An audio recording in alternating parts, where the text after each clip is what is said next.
The Curse of Strahd is a game played by adults and recorded for an adult audience. Sometimes we use adult language and explore adult topics. Consider yourself warned.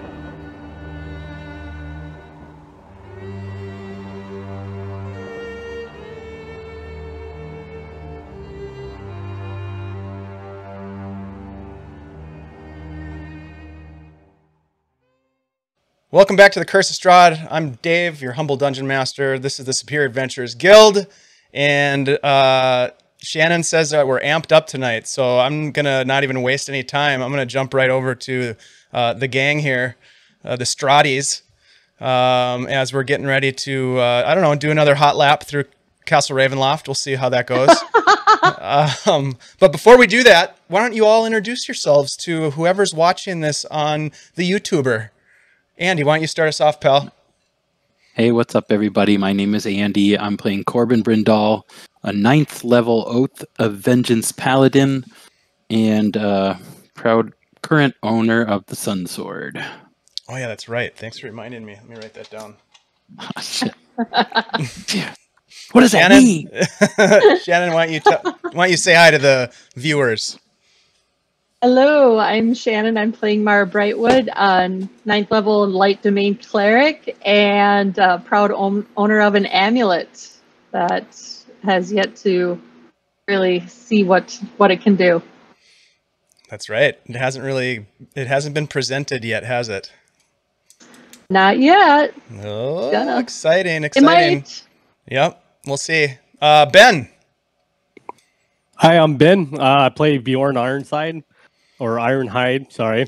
I am a 9th level dwarf, and I don't have anything Strahd wants, so I think I might make it out alive.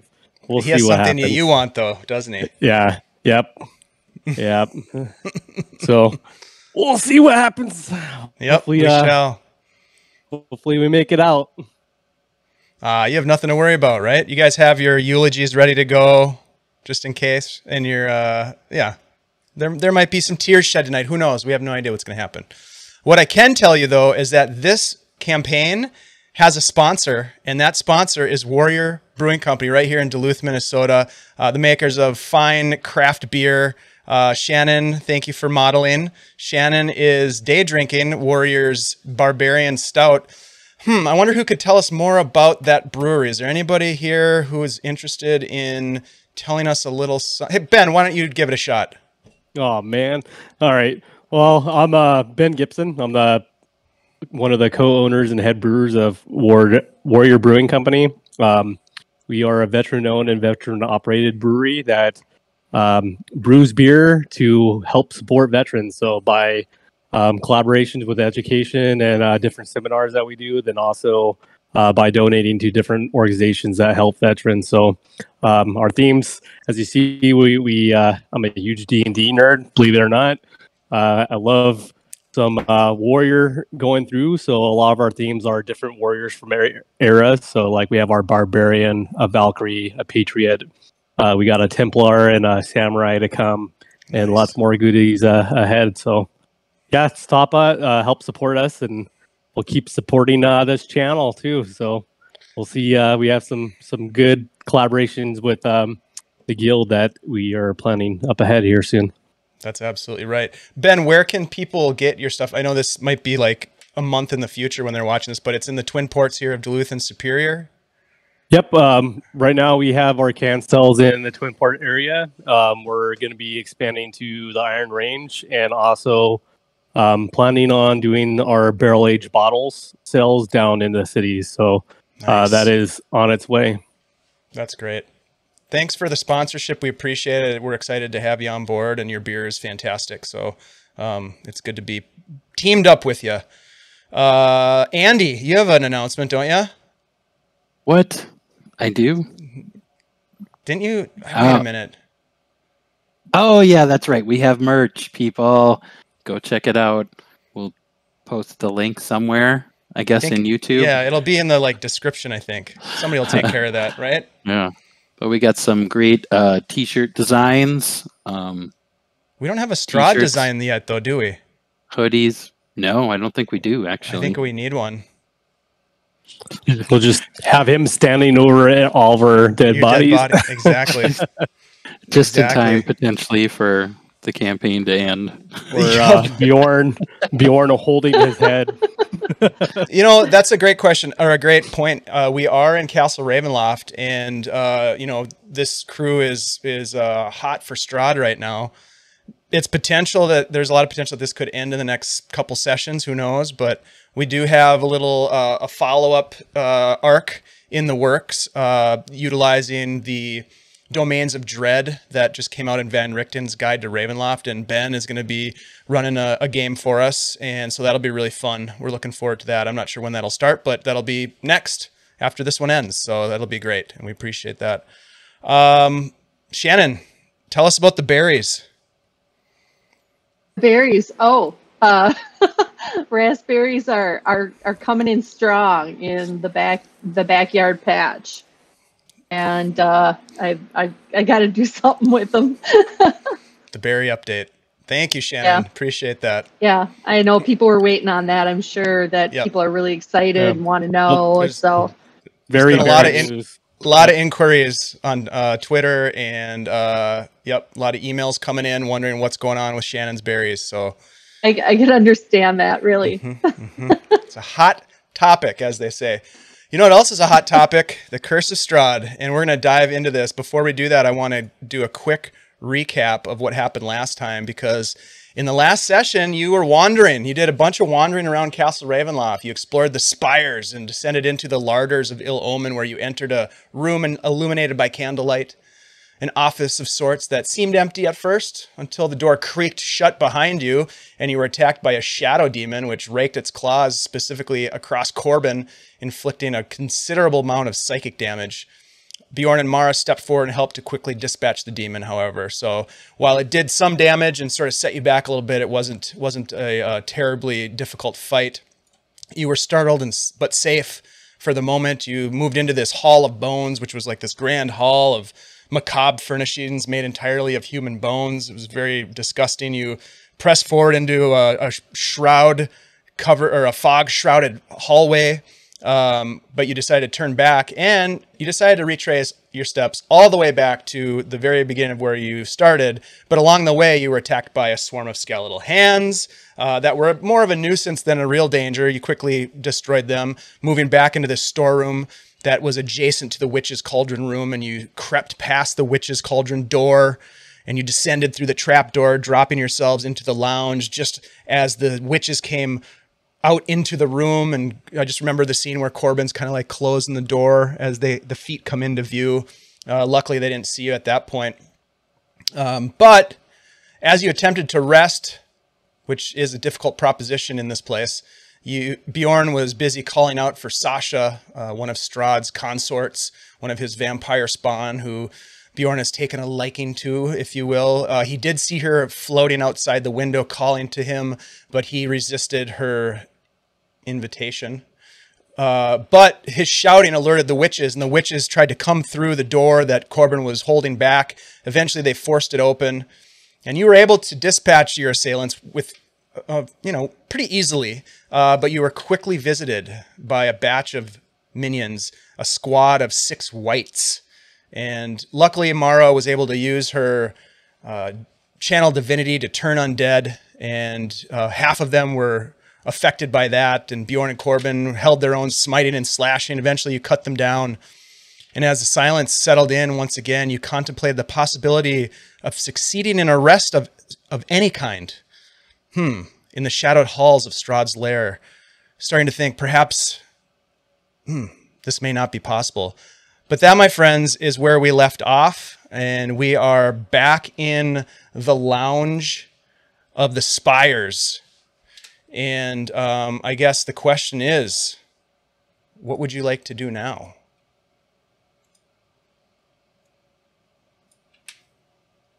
Well, guys, what do you think? Is it time to go to battle? I'm starting to think. Let's get this done, man. That's what we came for. I think as long as we're in this castle, we're not going to get any means of rest. I think you're right. Until it's completely over, so. All right, do we just go through the door? Yep. So we want to head back down the stairs to the entrance where we came in through. To this door. Right. Yep. Bjorn will kind of turn to you guys and look for a last, like, hey, are you guys ready to go? Are we ready to do this? Game face. I'm about as ready as I'm ever going to be. All right. Yeah, I'll open up the door. Okay. Yeah, I'm just shielded up. You got the Me too. shield. You've got you have the sun sword out, Andy? Yeah. Corben? Okay. Bjorn, tell us what you're carrying in your hands right now. I'll have my shield ready to go, and I'll have Actually, I'm not going to have my shield ready up. I'll have my greatsword in my hand. So just holding it with two hands just at the ready. How about you, Mara? I've got my shield in one hand. I've taken my amulet out from underneath my vestment, laid it on top of my vestment so it's visible, and just basically got my mace is within reach, but I want to keep a hand free for spell casting if I need to. Okay. And when you say amulet, do you mean the holy symbol of Ravenkind? Oh yes. Okay. It's around my neck, and I've been hiding it like underneath my vestment to not draw attention. It's now out on my outside of my vestments. Okay. Okay. Very good. You step out into this sort of landing area. Oh, Dave, sorry. Yes. I'm casting light on my shield as well. Okay. Just from your perspective on the map, is that showing up as being on, or do I need to turn anything on? Let me see. Yeah, no, I think it's showing. It's showing. Okay. It's showing up. Yeah. Okay. All right. Everybody can see things on the map, okay? Mm-hmm. Yep. Okay. Okay. Well, you step onto this landing, 10 feet wide, 20 feet long. There's a cold draft of wind that rushes up the staircase to the south of this landing. It whistles mournfully through the room before streaming up to the north, farther up into the spire. There is an ornate square rug that you have stepped onto, or can see below you, below your feet. And there is a framed portrait right next to you, Bjorn, on that north wall, of a handsome, well-dressed man with a serene yet penetrating gaze. You know it to be immediately Strahd.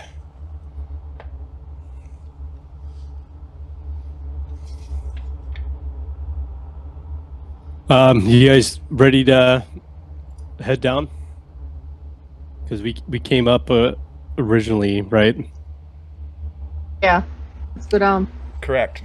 As you pass by the portrait, you notice that it's almost as if the eyes of the portrait seem to follow your movement past it. Each of you see this in turn. And you're going to head down the stairs. So, let's do that. I'm going to grab your tokens here.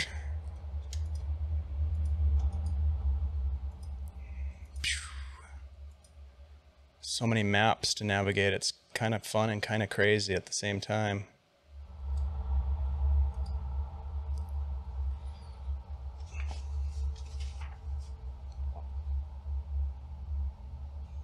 Okay. So, Bjorn, you're taking the lead, it sounds like. Yeah, I just realized Bjorn was never in the castle, so I guess he's just taking your guys' information on where to go. I think I was Marzen. He was there. He was there, wasn't he? Yeah. Was he? Yeah. Uh-huh. Oh, Marzen never has been mind. dead for some time, unfortunately. That's right. I couldn't That's remember. That's how you met Sasha. I know. Oh yeah, that's right. Never mind. Yeah, I'm leading the way. I know exactly where I'm going, guys. All right, hold on a sec. I'm on the wrong map. So many maps. Okay. So are you going to go all the way down past doors and get back down to that main landing area? Was that the idea? Yeah, so back to pretty much where we first came into the castle. Okay, so you will be like passing closed doors as you spiral down the staircase, but you're going to ignore those for the time being. Is that true? Yeah. Yep. Okay. Okay. All right. Perfect. So you find yourself here at the bottom of the stairs, and you see the hallway before you. You start to recognize this area a little bit, and as you step out into the hallway here, you see the grand entrance to Castle Ravenloft, the guests' hall. Torchlight flickering against the walls of a vaulted ceiling. There is a set of doors immediately to the west of you, which you remember leads into the dining hall. And there is a large entryway to the north. A great entry, you might say. And there's also to the south, in that south corner, there is a suit of armor standing at attention. Do you guys think it was in the dining room, or do you think we should his throne might be in the entry? Great entry, as well as kind of either that or the dining room if it's not too far away. That's where we met him last time, but there's no throne there. We know that. All right, let's go to the entry. A king, I mean, he's gonna have his a grand entrance for his guests and stuff like that. So, what were you saying, Mara? I was wondering if I should call out to Strahd. Invited us here. It's not like it's a secret. Yeah, I think he's just playing a game, though. Like you said, the prophecy said that he would be in his throne, so maybe he gets his kicks of just watching us roam through his castle, looking for him. With everything that we've seen here, it might not be a good idea to call out. All right, let's go. That goes for you too, Bjorn. Yeah.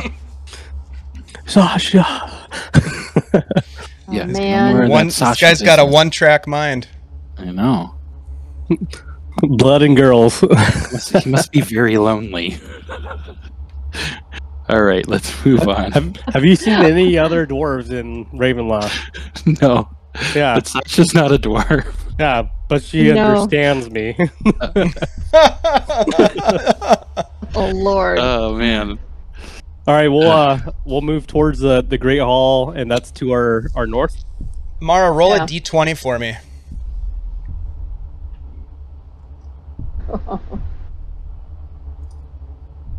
Oh, I'm not liking that. Well, it could be good to me, and it could be bad. Yeah, it could be good, I suppose. It's either really good or really bad. Really bad, yeah. Mara, you are the first to hear it. Bjorn, you secondly hear it. And you look to the door to the west. Beyond it, you hear the sound of an organ playing. You hear that? You guys hear Strahd that? was playing it last time. He was playing the organ, wasn't he? Yeah. You want to take the bait? Yeah, I think he was the one who played it before, so maybe it's him again. All right. Well, here's the deal. He could be playing us, and the organ. So, be cautious. Let's be cautious. Yeah. Let's stay close to one another. All right, I'm gonna go up and before wait for you guys to get in. Before we go in, I'm gonna turn and look at the suit of armor and say, "We are friend, not foe," and that's it. All right. So Bjorn, you're gonna open the door. Yeah, I'll open it. Are they double French doors? Yep, they open inwards into the room, so you can kind of like push them open. Yep, I'm gonna just push it open like I'm a grand guest. Just like, I mean, there's no sneaking up on Strahd. As the doors open, the music stops. Do I the see? The hall is empty.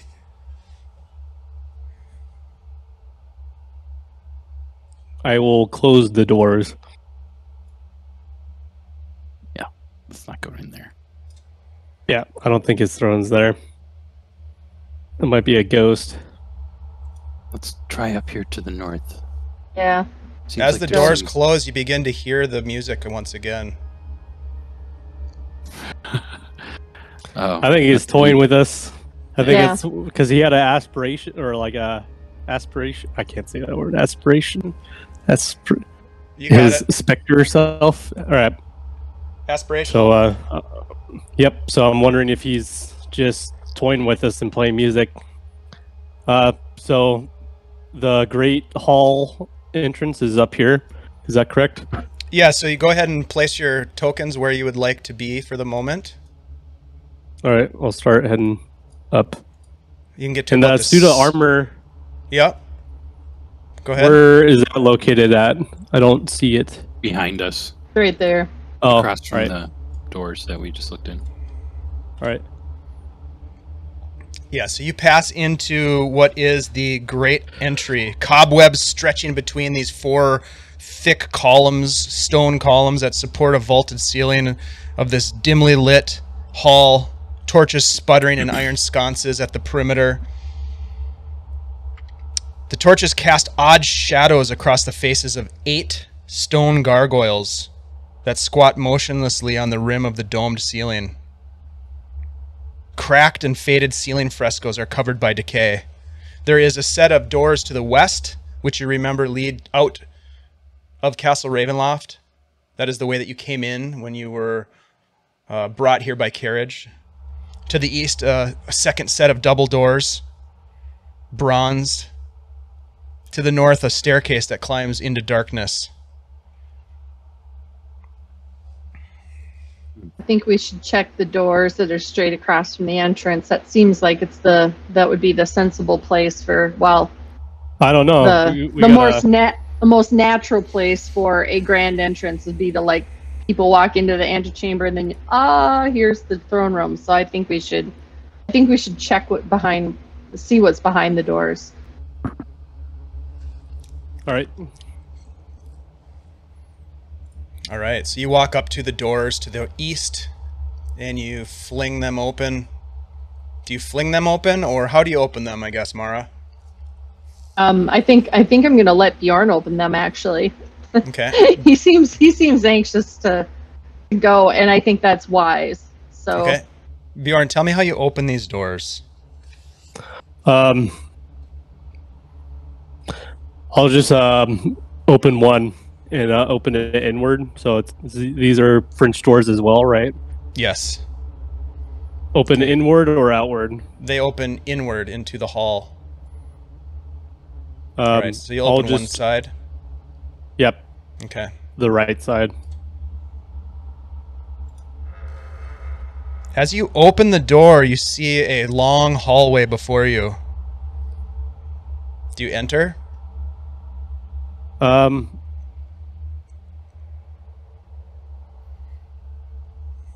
There's a hallway. I kind of feel like his throne would be up these cool dark stairs because That's what I was thinking it initially. seems more glorious, like we're right. As the rest of you peer into this hallway, you see this grand hall that seems to be choked with dust, stretching into the darkness ahead to the east. You peek in and you can see that there is an arched ceiling with webs hanging almost like drapes.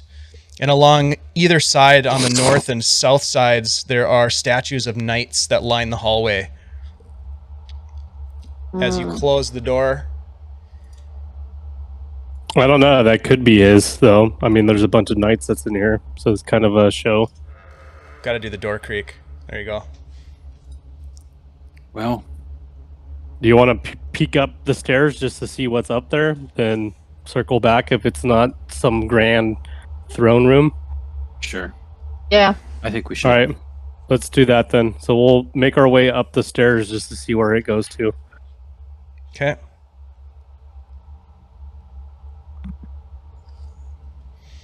All right, so you head up. Go ahead and head to the top of the stairs. And go ahead and stop right at the top of those stairs there, or just inside that room. We'll be fine.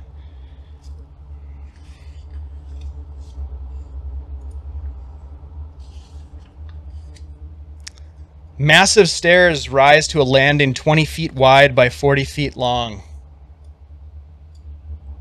Stone arches support a ceiling covered with frescoes 20 feet overhead of you. The frescoes depict armored knights on horseback, their fine features faded beyond recognition. Dust floats in the air here, and at each end of the at each end of the southern wall, there are staircases that rise into darkness. Between the staircases are twin alcoves, each one containing a standing suit of armor covered with dark stains. Each suit of armor clutches a mace, the business end of which is shaped like a dragon's head. Words engraved on the arches above the suits of armor have been scratched out.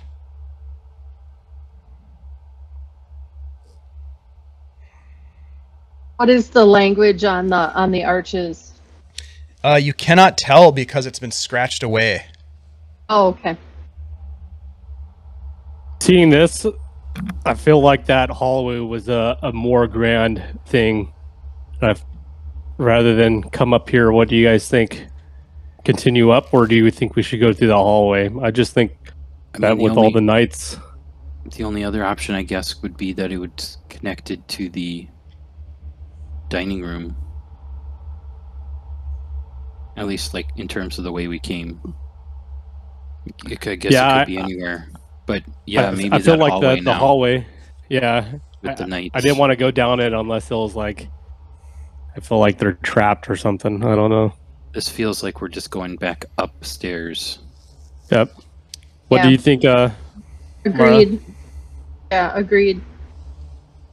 All right, let's go into that hallway then. All right, you guys head back down the stairs to the grand entrance. Yep.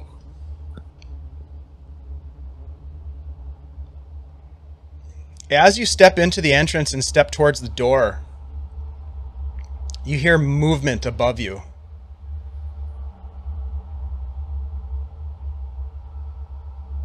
I still feel like we should go all the way. I was like, there's all kinds of creepy stuff moving around. Do any of you look up above you? I do. Yeah. You hesitate for a moment, Mara and Corben, as Bjorn goes for the door. You look up and you see these stone gargoyles start to twitch and move, and they drop down from their perches. Two of them. Let me just do this. Two of them to the north.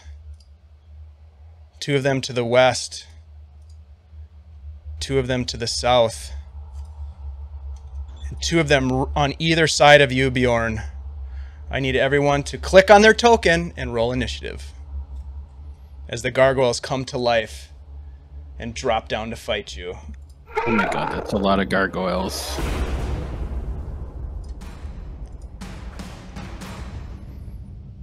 Hold on, I gotta reload in.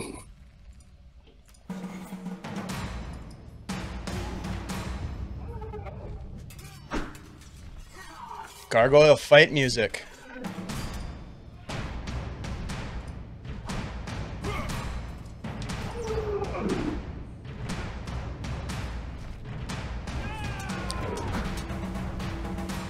Wow, good percussion. Ugh. All right.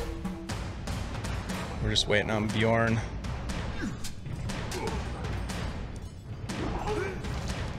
Yeah, it's a lot of gargoyles. They don't mess around.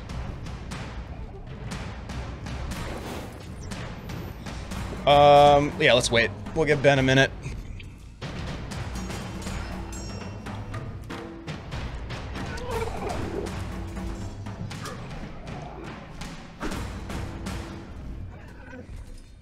Now, just as your benevolent dungeon master, I will give you one piece of advice.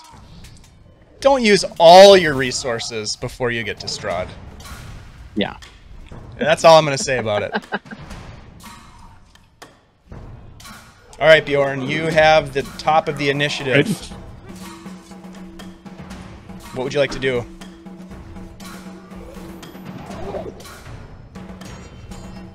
Sorry, I was trying to mute the sound. Got too loud for me. I would like to move in the hallway. I'm kind of not wanting to fight these guys. So I'm going to open up the door and move into the hallway. Okay. And So you use yell your out, action to open the door.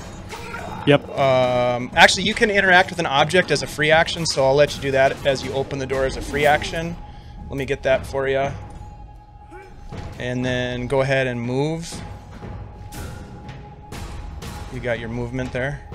So 5, 10, and actually, I'm going to hold the door and get ready to slam it and say, hurry up and move. Was that your dog, or were those the gargoyles? No, that was a gargoyled guard dog. A gargoyle guard dog. Okay, that scared me. Yep. It scared me a little bit too. She was like Ellen. I was like, whoa. All right, yep. So I'm gonna basically ready action to slam the doors behind me. So I'm yelling for Corben and Mara to come through. Okay.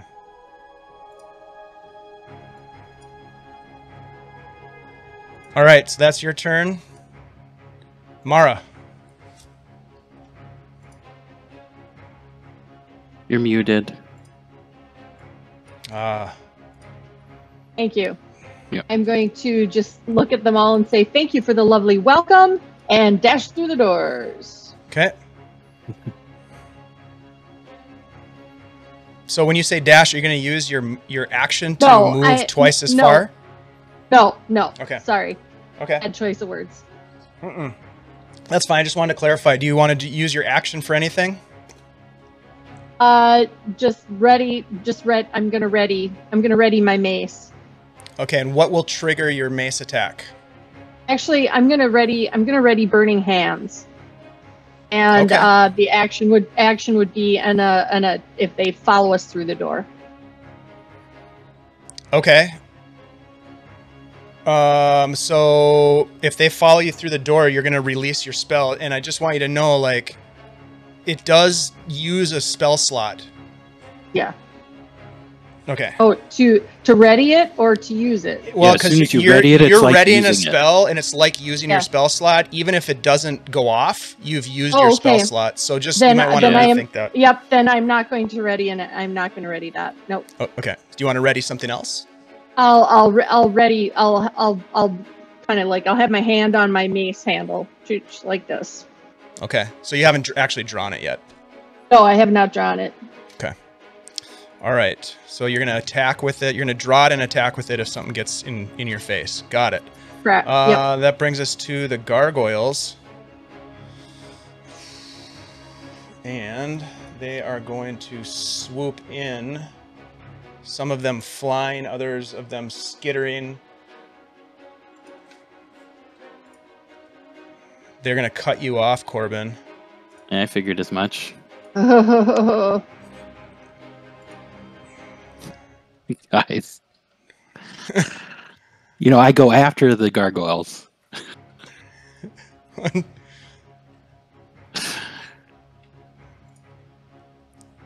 They just swarm you. Like, I mean, literally, they're all over you. I'm going to have to use resources to get out of this. Oh my god. Okay. Shit. We're going to go clockwise from the upper left corner. He is going to take 2 bite attacks at you. Just straight attacks, no advantage on this one. A 21 for 4 piercing.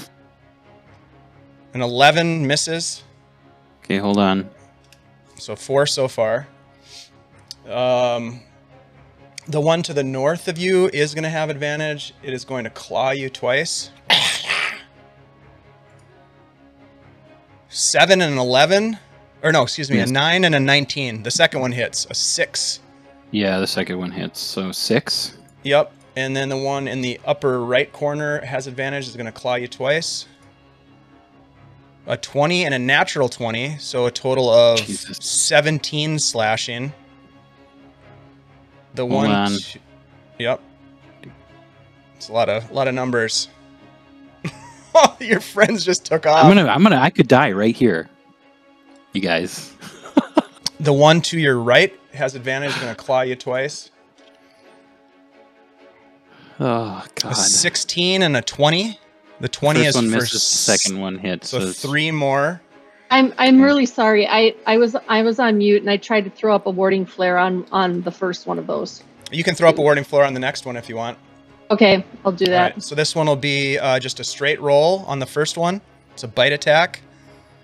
So a 6 misses. The second attack, it's going to try biting a second time. An 18. 18 misses. Okay, the one to the bottom left corner is going to do a bite and a claw combo with advantage. A 17 Misses. and a natural 20 for 9. And then the last one is the one to your left is going to do a bite claw combo with advantage. A 7 and an 8. Both of those miss.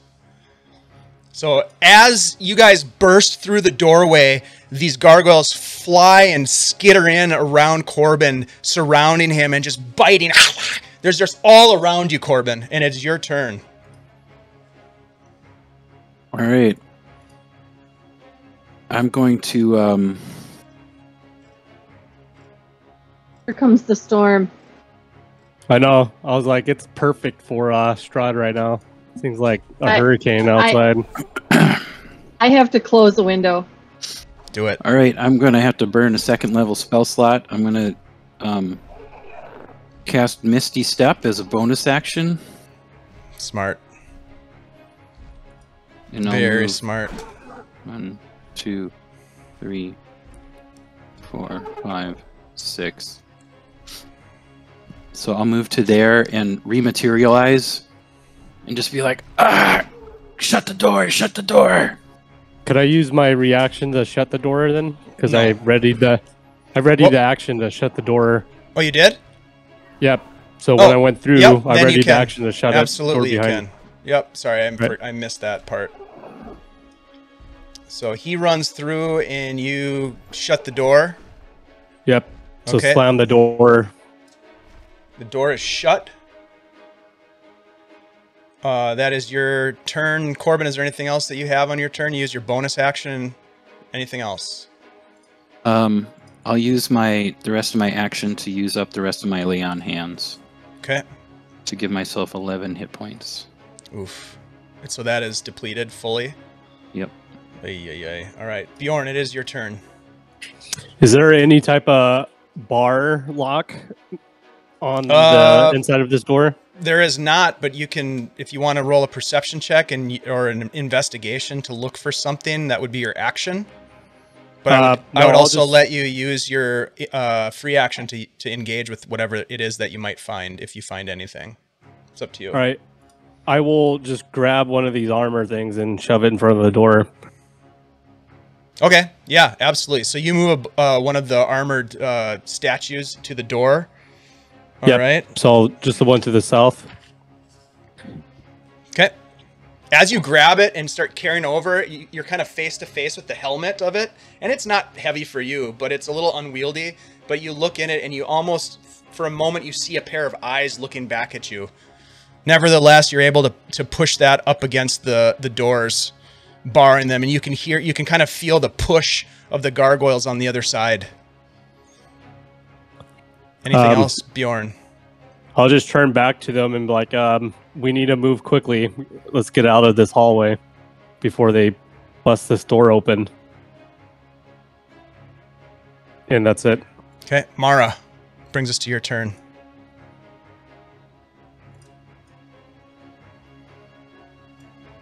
You might be muted. I just unmuted myself. there we go. Thinking. Yep. I'm thinking. Yeah, agreed. Let's go. Bjorn to the run, you fools. All right. So, is there anything that you want to do, Mara, on your action? It's your turn right now. Do you want to move? Do you want to use an action or a bonus action of yours? If you have a bonus action, anything that you want to do? We're still in initiative order. Right. I'm debating whether I want to use a spell slot here. That's the delay. Give me 20 seconds. Yeah, or you could use your action to move as well. There's always that option. I understand.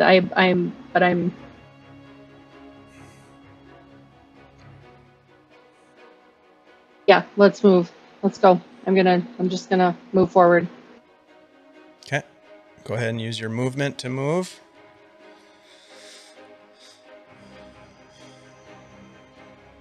All right. So you're not going to use your action to do anything. Yeah, that's the debate. Son of a gun. I mean, I'm not telling you what to do, but you can use your action to do any of your action-based things. You can use it to dash and move another 30 feet, etc. Yeah, that's what I'm gonna do.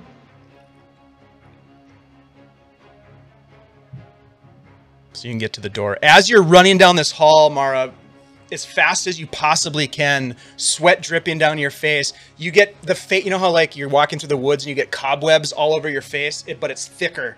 And you're kind of like fighting your way through the cobwebs. It's not like thick webbing like you encountered in Argynvost Holt, for example, with the giant spiders, but it is pretty thick cobwebs that gets in your mouth and your hair, and it's kind of covering your face. And you can kind of see a path as you run down the hallway through this. That brings us to the gargoyles. Now, Bjorn, what I would like you to do is I would like you to tell me what kind of a roll you would make for the barring of the doors.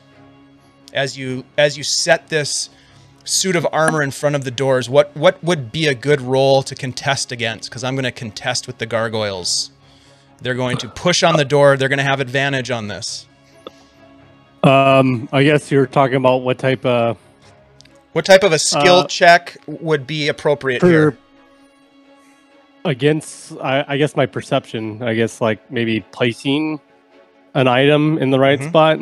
Okay, sure. Yep. So go ahead and roll a perception check, and I'm going to contest it with their strength check. I would say if I'm holding the door, it would be strength, but I'm not. I just place something. So right. All right. So I rolled a natural 20. Yeah, of course you did. Let's see if I roll a natural. You got to roll a natural 20. Oh, almost. No. Oh. I rolled 2. That's why it's so high. Well, no, but you rolled a 21. I rolled a 22. Yeah. Oh, so shoot. as you are all turning and watching Mara just dash down the hallway, you see the door push open, and the gargoyles begin to spill into the room. Damn. That's tough to beat you on that roll. I needed a natural 20 to beat you. So they move in.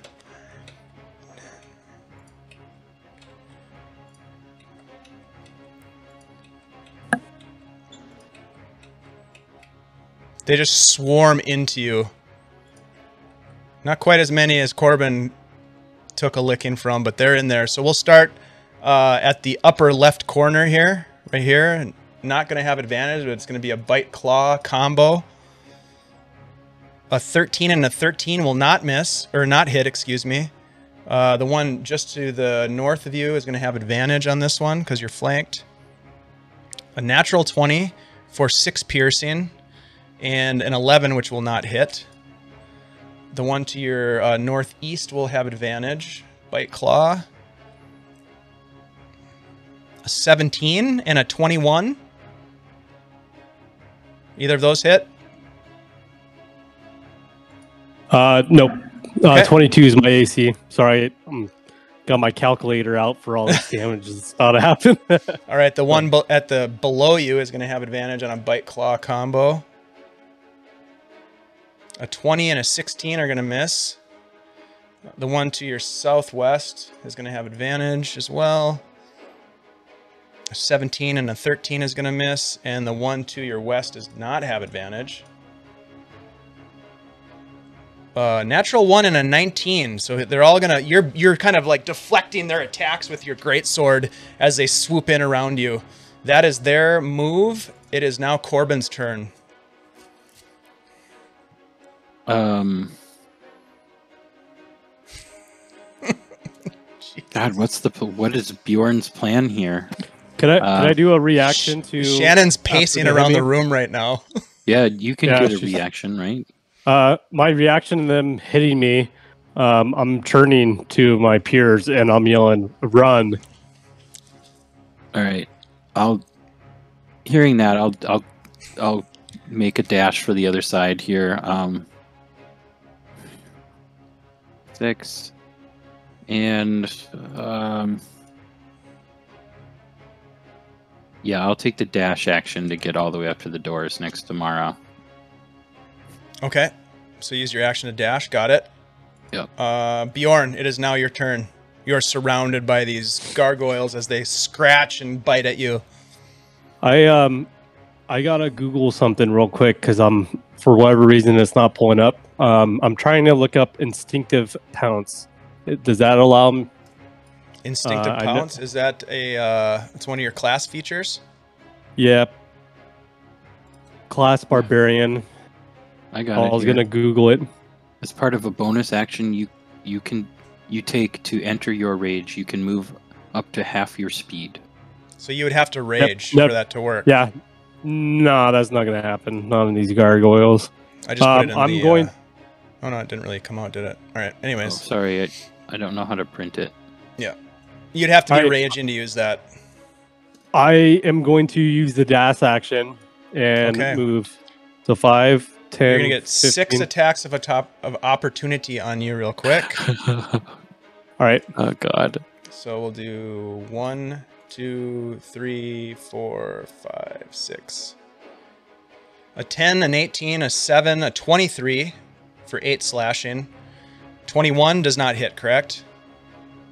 So you take That's correct. 8 slashing damage as you bolt. So there's my 35 for movement. Then I'm going to continue on. Okay. 5, 10, 15, 20, 25. Would a free action be to open up this door as I'm running? Yes. Yep. You can interact with interact with an object. So yeah, you can open the door. But but if you're gonna open the door, I get to do this. Door creak. All right. It's the little things, guys. You know. Sweet sound effects. So there's 25, and I'll just turn around to get ready to bar the door. So and that's it. Real quick, Bjorn, as you throw open the door and run into this room, you see that you find yourself in a dim-colored light filters through tall. Dim-colored light filters through tall, broken and boarded-up windows of stained glass. A few bats flutter about near the top of a 90-foot high domed ceiling. A balcony runs along the entire west wall above you. In the center of the balcony, well, no, you don't see that. There are benches coated with centuries of dust lying about the floor in a jumbled disarray. Beyond the debris, lit by a piercing shaft of light, an altar stands upon a stone platform. The sides of the altar are covered with bas-reliefs of angelic figures intertwined with grapevines. The light from above falls directly on a silver... let's see, hold on. Nope. Yep, that's what you see. You basically find yourself in a chapel. Yeah, that's what I was kind of getting at. Yep. Wrong door, guys. So you turn and you look at back at your companions, and that is the end of your turn. Mara, it is now your turn. Bjorn has blasted past you, thrown open the doors to reveal this chapel scene ahead of you. Behind you, there is a horde of gargoyles that are snarling and ravenous for your blood. What do you do? I'm going to put another set of doors between me and them. Oh wait a minute. I've got my Paladin here. So you're gonna move in and close Corben in there? No. That's what I'm. No. I'm gonna stand here and I'm gonna cast Magic Circle. No love for Corben, man. No, It's just the initiative order. I keep getting left behind. I know. That's okay. That's okay. No, I'm going to cast Magic Circle around the three of us. Oh, We're wow. all right here. Okay. I hate to use that spell slot, but we can't lose our Paladin here, so I'm going to cast Magic Circle. Okay. So, it takes you 1 minute to cast that, so I think you might want to rethink that. I'm going to change my mind then. I'm going to... Wait a minute, that's not going to work. I don't suppose that... She's going through her head, like, trying to think of, like, what to do. No, that spell... Shoot, that one takes a minute. What else can I do? That's what I'm going to... That's what I'm thinking. Crap.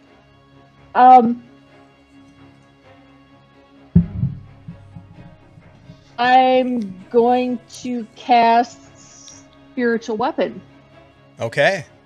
So use your bonus action to cast Spiritual Weapon. Yep. Okay. Hold on a Spiritual second Weapon here. appears in the space right here. We'll make it a little bit bigger because that's more fun. Right in front of you here. You can actually make it appear anywhere within, I believe, 60 feet of your location. If I remember correctly, I love Spiritual Weapon. It's one of my favorite cleric spells. First level spell of, or second level spell, I should say. 60 feet. So anywhere within 60 feet, you can cast it. When you cast it, you can also use it to attack if you are within melee range. It is a bonus action attack, which is really cool, and it is not concentration. Right. So you have anywhere within 60 feet, you can cast it. So if you wanted to, you can cast it right in front of these guys. That's exactly what I was going to do. Okay. Except I can't see. Is that okay to... Can I still cast it where I think they are? That's a great question. Let me just double check this. You would have a disadvantage to hit them because you cannot see them. So what if I cast it about as far as I could see, which is about like there? Yep, like right there. Yeah. Yep, you can cast it there. You just won't be able... They're not anywhere near it right now, so... But that's okay. You can cast it right there. You can still see them if they do get there. Right. Yep. So that's your bonus action. What would you like to do with your action? I can do a cantrip, right? I'm going to... I can see in range. Son of a gun. I don't want to use another spell slot. I think I'm just going to stay right here. Okay, you're not going to move? Wait a minute. Nope, I'm going to I'm getting there. The stakes are high right now. Stakes are very high. I know. I'm going to cast resistance on Corben. What's that? That's a cantrip. Okay. Let me see if I can find it here. It's going to give you a little protection, maybe.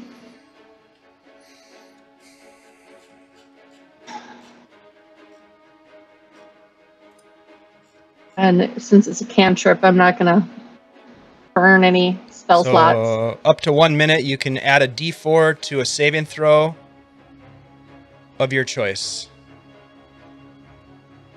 All right, there you go. Any movement that you want to use? Now I'm going to go through the door. Okay. Smart. All right, that brings us to the gargoyles. They are going to rush forward. Let's see, what do they have for... They're going to use their actions to dash.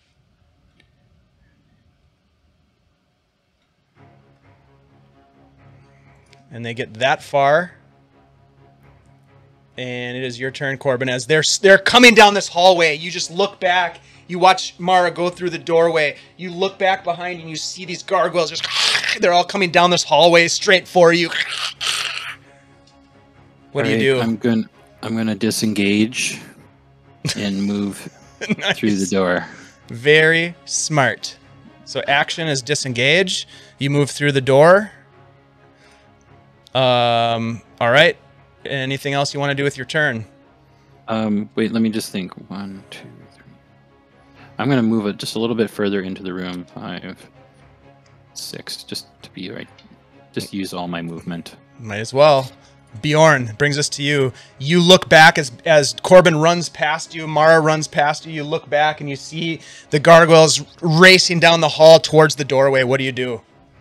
I'm going to close the door, then spend my action dragging as many pews in front of the door as possible. So if that gets 1 or 2, or basically just trying to barricade this door up. You'd be able to get 1 on your action. All right. Yep. So I'll grab that one and shift it over. Does it feel pretty heavy as I'm moving it? Is it yeah, like they're heavy. They're sturdy, well built. All right. Yep. So I'll just move that in front of it.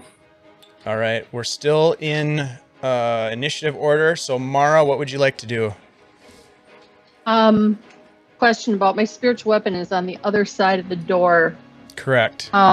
So I'm not quite sure if I can do anything with it at this point. You can move it. You can move it up to 20 feet.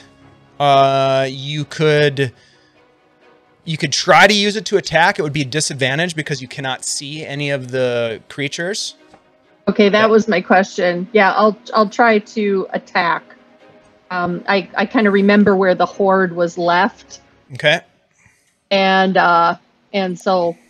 So go ahead and roll an attack roll for your spiritual weapon with disadvantage. Let's see here. What do I? It should be in your attacks on the first page of your character sheet. Yeah. Let me stick in here. I can hear the storm brewing outside.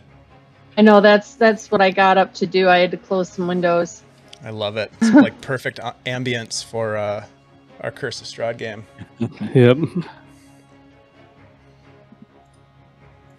Wow, not bad. 18. Nice. Yeah.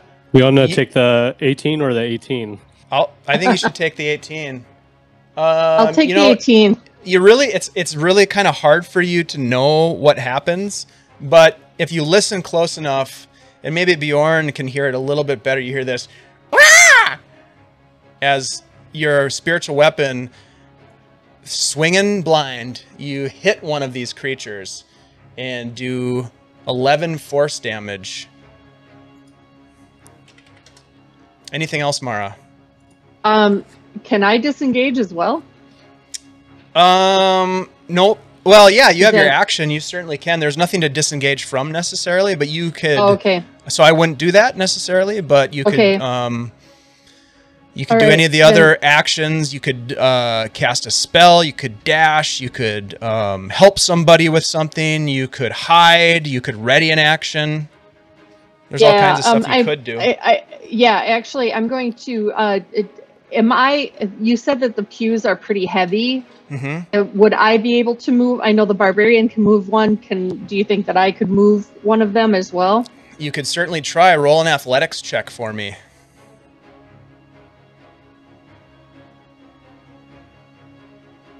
12, not a problem. Yeah, you don't do it as quickly and as easily as Bjorn, but you drag it, kind of scrapes across the stone floor, and you push it up, and Bjorn kind of turns to probably help you a little bit to push it up, and you barricade the door with a second pew, so you've got 2 of them now.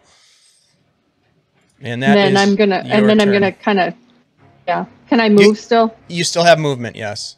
Yeah, I'm gonna move over by Corben. Okay. Brings us to the gargoyles. They are going to go ahead and try to open the door. They are going to have advantage because they're helping each other. However, they're going to have disadvantage because you have barricaded it. So it's going to be a straight roll. Bjorn, what would you propose as the roll to beat? I would say there's 2 heavy pews there, so strength now. So they got to push through it. Sure. And you're still at the door anyway, so go ahead and roll a strength check. All right. Just a straight... let's do an athletics check, and I will do a contested strength check. Ooh. 25. A 10. So, yes, you guys have successfully barred the doors. Oh, God. And we are out of initiative. As you have secured the doors, Bjorn, you kind of shore it up a little bit. And you guys find yourself in the chapel. It's kind of strange. There's a strange light that casts a glow upon the altar. But other than that, there you are. What would you like to do? Not roll athletics. Sorry, I tapped too many times. I see there's some openings down here. I would like to check to make sure the coast is clear. And I want to check out the altar. I want to see if I can recognize what god this altar is for. Okay. All right. And Corben, how about you? I'll go towards the altar, but then start heading south to kind of check in the same direction that Bjorn is looking. Okay, we'll go with Mara first. Mara, as you approach the altar, roll a perception check for me.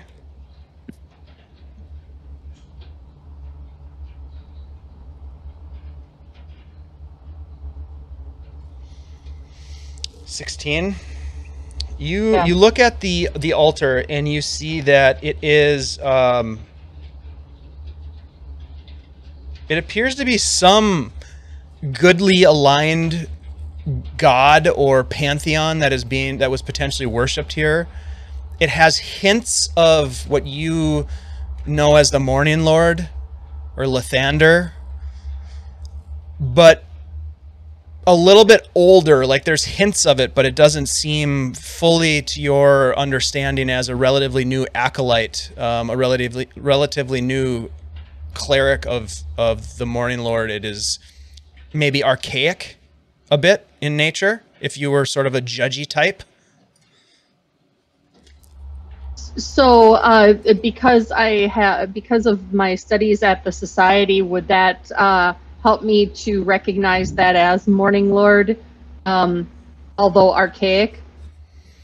Roll a religion check for me. Yes, absolutely. You recognize it to be an old interpretation of the Morning Lord upon this altar. Then I'm going to step forward and get down on my knees and praise the Morning Lord. Okay, so you start praying. Bjorn and Corben, you're going to the south here? Is that correct? Yeah. Yep. Just to check on. It looks like there's like a hallway. Yep. Yeah. See if there's any other doors, exits from here. There certainly is. Definitely looks like there's a staircase. Yep. So there is an arched room that connects a vast chamber, which you're in, to a landing of a staircase. The staircase curls down into darkness on one end, and to the other end it climbs through thick drapes of cobwebs. There are alcoves to the north and to the south, directly adjacent to you, Bjorn, each of which holds an 8-foot-tall sculpture of a helmed knight with bright blades. Black shadows obscure their faces. Do we keep moving? You guys want to, I think, possibly go up? What are your thoughts? Well, right now Mara is praying, so Corben, you would probably be the only one that would be right there next to Bjorn. Dave, you said above on this western side there was a balcony, right? There is a balcony above you, yes. I wonder if the stairs go up to this balcony. But it could also lead to another floor. It might be worth checking out. Yep. Either way, we have to get away from those things. Yep. Do you look to the balcony at all? Yeah, could I take a look up there and see if I can kind of like, I'll move backwards into the room a little bit more, see if I can get a view up there. Mm-hmm. Yep. Roll a perception check. Super perceptive. Not bad. 10. You see bats fluttering about as you step into the main room of this altar, almost as if in response to your presence. And you look up, and it's 90 feet to the top of this domed ceiling, and the balcony is about 50 feet above you. Oh, that's pretty high. And other than that, you really can't see much. It's dark.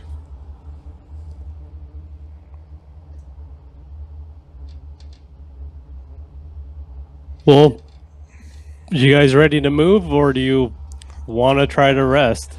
Mara, as they're having this conversation, is there anything that you're doing in particular at the altar that you'd like to describe for us? I am. I'm praying fervently to my morning Lord and saying, "Dear Lathander, we are in deep trouble. We need your help. We need your assistance. Please guide us through this maze and take us to where we need to be to bring light to this land once again. Your faithful acolyte is asking you for your help. Please help us through this very difficult battle and journey that we are going through this castle." Go ahead and roll a religion check for me.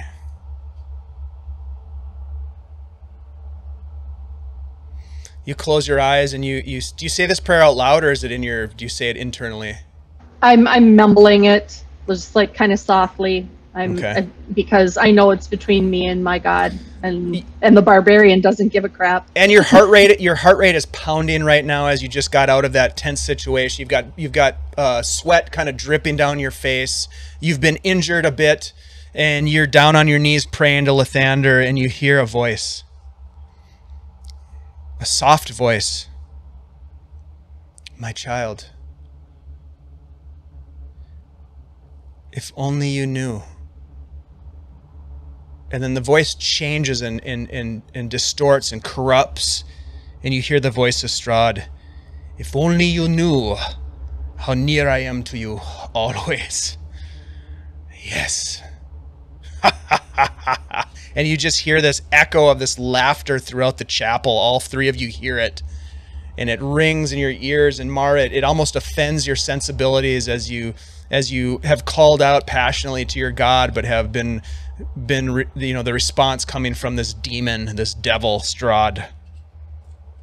And I'm going to stand up and I'm going to use thaumaturgy because now I'm mad, and say, you brought us here.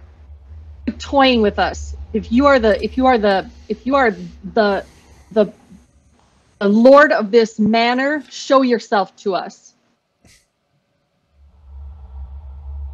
You call out, and there's nothing.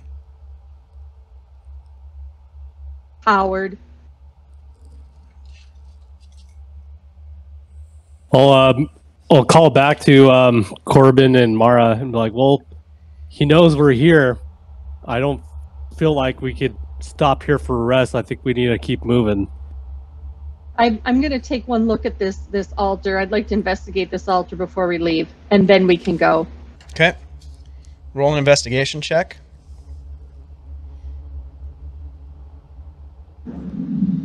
Nice. There are what appears to be centuries of dust atop the altar. There is a shaft of light, as I mentioned, that streams down unnaturally through a quite beautiful stained glass window, casting this sort of green and yellow sheen upon the altar and upon where you kneel in front of it. The altar itself stands on a stone platform and has the adornments that I mentioned previously, but nothing else seems to catch your attention.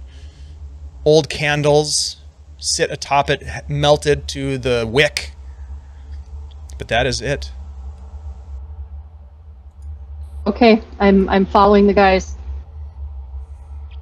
All right, so Bjorn, your plan is to do what? I'm gonna head up, so I'm just gonna move in and start coming up. Okay. All right, so you head into this landing here. And there are large flagstones.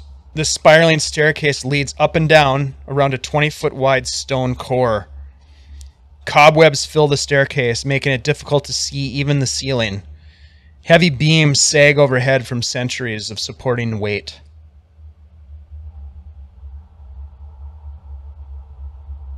It climbs upward, and as you ready yourselves to ascend this staircase, we are going to go ahead and take a break because we need a bio break, folks. So thank you for sticking around and watching this crazy adventure with us. Things are really starting to heat up a little bit. I really liked that chase scene of the gargoyles coming down the hallway towards you guys. I thought that was kind of cool. But we will be back in about 10 minutes, so stay tuned. We'll see you in a moment. Bye.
Move without a trace. Oh, what's that, Shannon? Little behind the scene planning? Hey, everybody, Well, we're back. Shannon's already planning. She's got something up her sleeve. We don't know what yet, but it's going to be epic. Here we go. You guys are standing at the base of this spiral stone staircase, looking upwards. Go ahead, Mara. Hey guys, I seem to have acquired an ability to move around unseen, unheard. Let's try that right now. Let me concentrate for a second. So I'm going to try to tap into that and see if that's still a power that is available to me. All right. Go ahead and roll a charisma saving throw, please.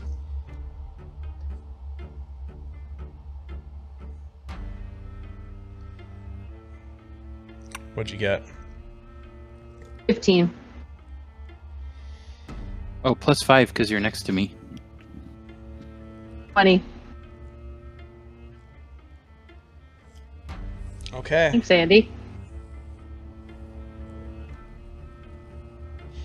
You invoke this strange connection you have with a creature that you encountered in the Amber Temples, a dark creature that gave you a promise of great power, perhaps to save yourself, perhaps to save your friends, perhaps to save Barovia. However, as you invoke this power, yes, you do gain the benefit of pass without a trace as long as you're stealthing. But you feel this deep, deep sense of despair. You gain what is considered in the parlance of Dungeons and Dragons a flaw to your character. Oh, Oh my god, what? And this is for you to incorporate into your... And you've already had one that you and I have talked about. This is a new one. You despise reminders of what you once were. You have begun to transform. You have started to almost fade. Your own self, your essence, your corporeal body is there one moment, shadowy or translucent at the next. And not as if your skin is becoming translucent and see-through, but your whole essence is slipping. Corben, and can I sense this myself? Or is this happening without my knowledge? You feel it immediately as you ask for this power to be bestowed upon you again. You feel as though you've made a grave mistake. And I will say that, Bjorn, because of your passive perception, you notice this as well. Corben, you do not immediately notice it as you are focused on other things at the moment. What exactly do I notice? So she sort of, as she's talking to you about this thing that she's worried about and that she's trying to do, this sort of stealthiness that she wants, this approach she wants to take as you move forward, you see her almost flicker for a moment, and you think that maybe it's just a trick of the light or something, but then it happens again and she flickers again. She's still there, but you can almost see through her at times. Do I see like a sense of despair on her too? Like you don't really get the sense of or, that necessarily unless she decides to vocalize it to you, but you do see that physical manifestation. All right, Mara, what's going on? I thought that I could help us, but I don't think I'm helping us. Maybe I'm helping us, but I'm hurting myself. I don't know what I just did. I want to take it back, but I don't think I can. I think we need to get out of here. This place might be cursed or something. No, it's something in me. It's something I did at the Amber Temple. I did it. I did it to myself. What did you do? I took the mask. I'm gonna start to cry. I'm crying. The mask? I took the mask. I shouldn't have taken the mask. What is she talking about? Well, you took something in the Amber I took Temple. the mask. I had a dream and I took the mask so that I could help us, and I don't think I helped us. I think I'm hurting us. The dreams. The Amber Temple dreams. Yeah. Okay. Well, don't use it again. Don't try to tap into that part of you again. I won't. If we make it out of here, there could be something I could do, but it will take time. Okay. Let's focus on getting out of here. But definitely do not turn to that again.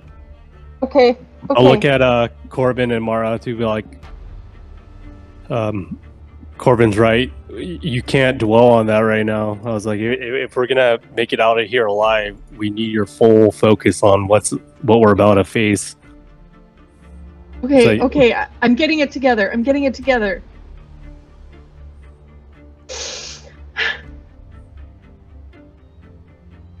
Okay, all right.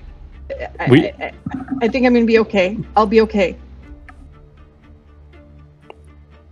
Corben, you should follow behind her just to make sure she's fine. I'll take the lead. All right.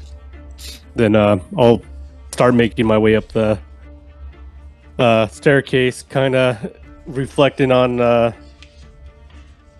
Tarhawk. I think it was Tarnok.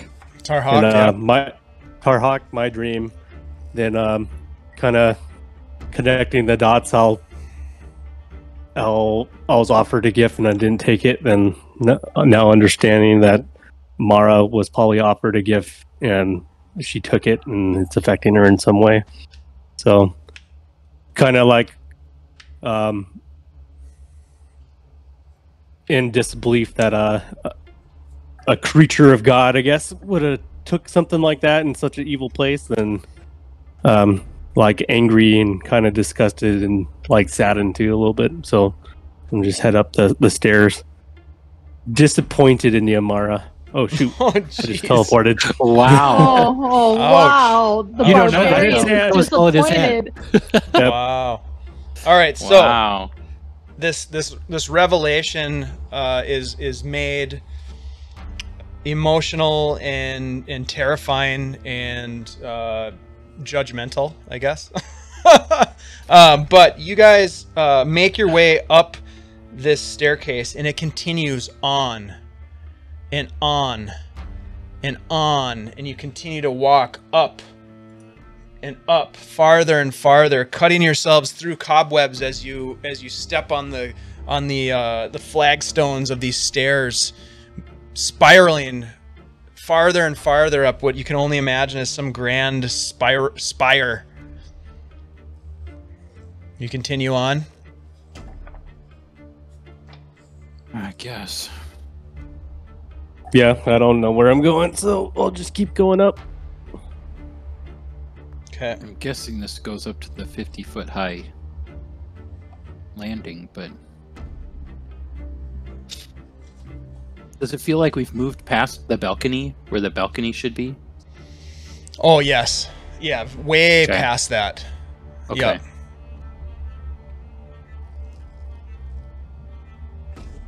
You keep going.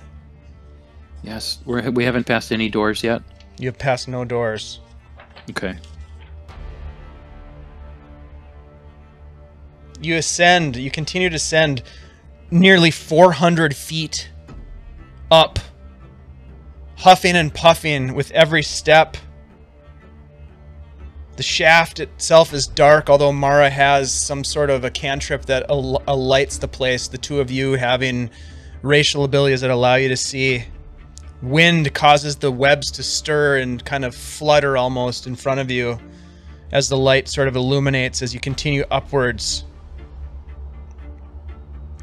There are bats that fly about you in the shaft as you flush them with your presence.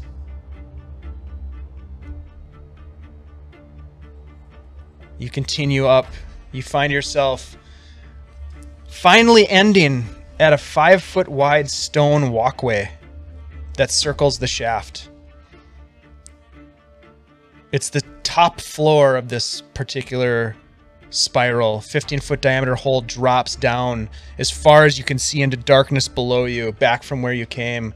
Cold air rushing up as you peer over it, sending a chill through your bones. There are arrow slits that line the walls and aging beams that support a steep cone-shaped roof.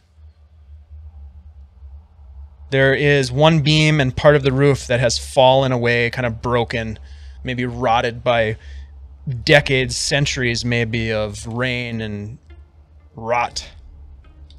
There's a small hole that leads up into a stormy sky above.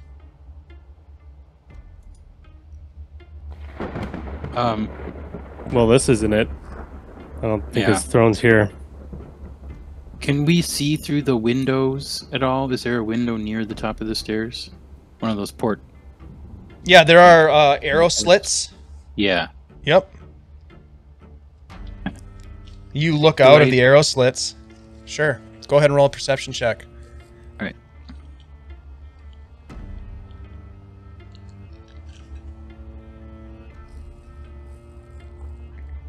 11. It's very difficult to see out of them.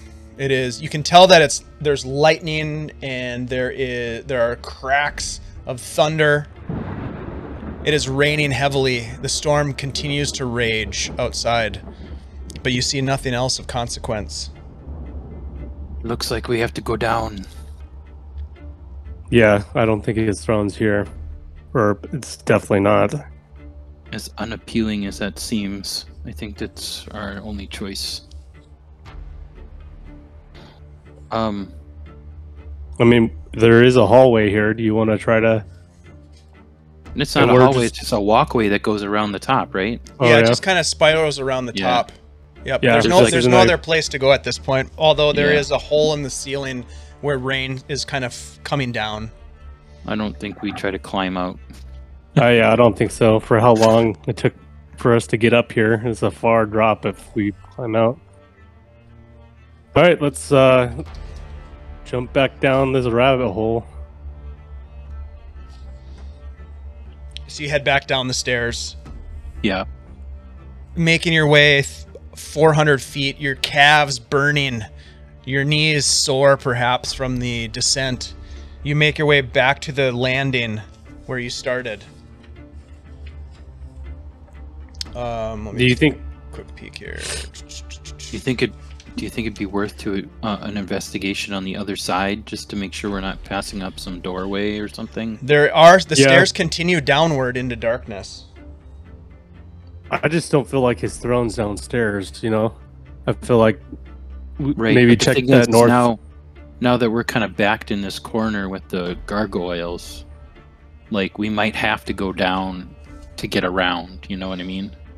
Yeah. Do you want to go down, or did you want to go back out to that north hallway? I was just thinking that maybe it would be worth investigating just to make sure there's not a door up there that we can just go through and stay on this floor. So we'll come up to that north hallway then. Okay.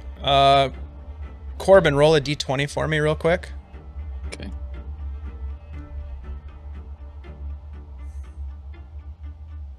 Oh, where are we?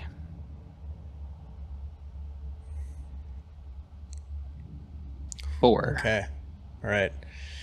You go to the north access. There's an arched room that connects this chamber that you're in, this chapel, and to the west a staircase that rises up into darkness. Alcoves in the north and south walls, similar to the one before, hold 8-foot tall sculptures of helmed knights with muscular builds. Black shadows fall across their faces. But these stairs look different, right? It's not like the round. They are not spiral. They lead up about 20 feet or so to a landing and then turn to the left, to the south. All right, I'll make my way up them. This could be the access to that balcony. Yeah, I think it's worth checking out just to see if there's a throne up there for whatever reason. You guys make your way up a staircase of old wood. It strains under your feet, creaking and groaning. You get to this landing and it takes another turn and heads farther up into darkness. And I'm going to have to move you to a different map. So let me grab your tokens here.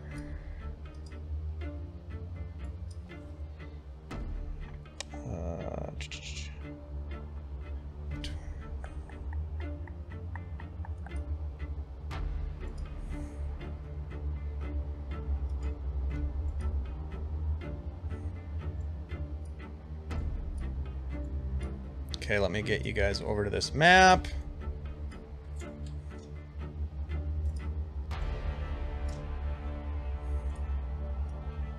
All right, so you get to this landing. The stairs are creaking pretty heavily. As you continue up, you see that there is a balcony ahead of you.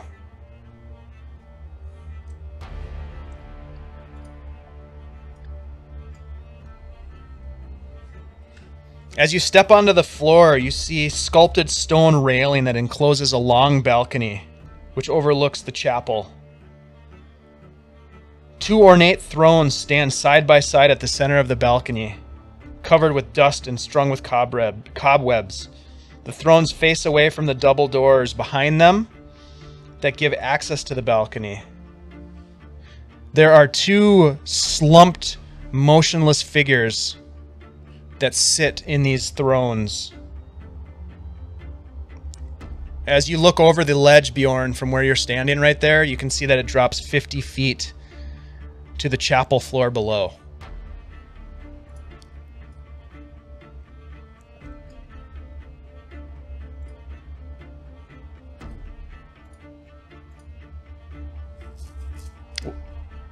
Well, guys, what about this door here? Oh yeah, sorry, I was muted. Is there a door to the south right here, or is that just a dead There end? is not. There is a door to the west. I'll investigate. I'd like to investigate these things that are in the thrones. Okay. Hey, you walk over to him and you see that there are 2 dead bodies sitting in the thrones. Is there anything special on them? You could investigate them. Roll an investigation check. Oh shit! Why didn't I just go turn over? There we go. 9. All right. Roll initiative. As you reach out to grab them, you hear this as these 2 zombies emerge from these corpses. Well, the corpses stand up basically to attack you.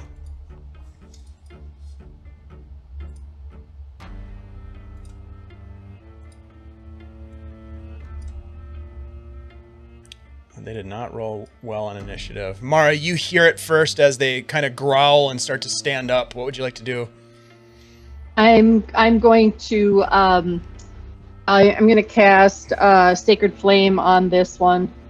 All right, the one to the north, dexterity save. No, the one to the south. One to the south fails the dex save. So what's the damage? Hold on a second here. 9 radiant. Okay. All right. Anything else, Mara? That is, I'm going to just leave it at that. Okay. Bjorn. I will attack it with my great sword. Which one? The one to the north.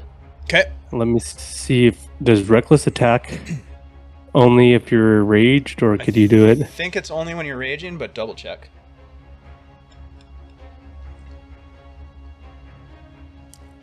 It doesn't look like.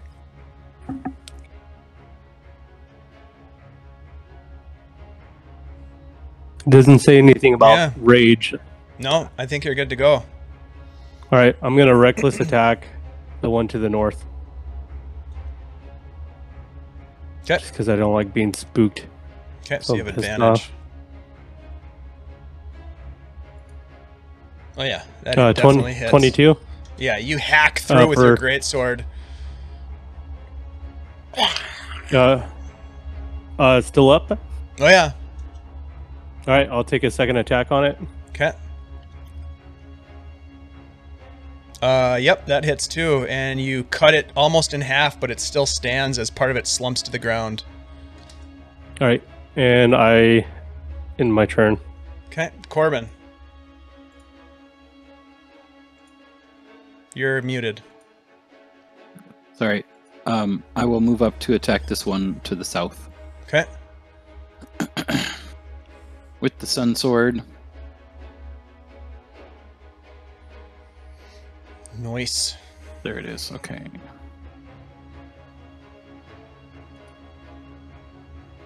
$15 that will hit. for And 20. You Yeah. swing and cut right through it, and it drops to the ground in front of you. All right. For my extra attack, I'll attack that one to the north. Okay.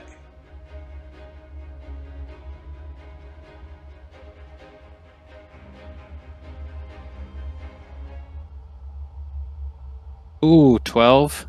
Yep, you cut through that one and drop it to the ground as well. Nice.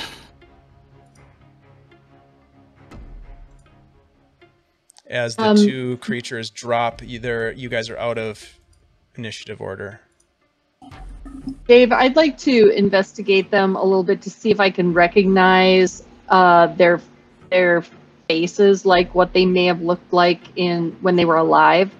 Sure. Because I'm wondering if it might be like members of Strahd's family or something like that. So absolutely, I won't even make you roll for it. They appear to be dressed in what you could only ascertain would be commoners' clothing. They do not seem like royalty whatsoever.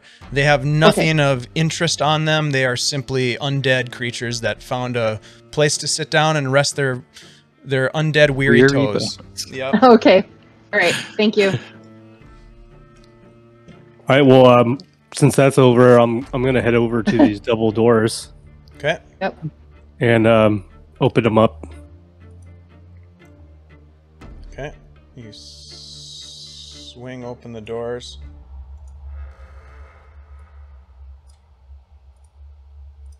You swing open the doors. And you see before you a long hallway.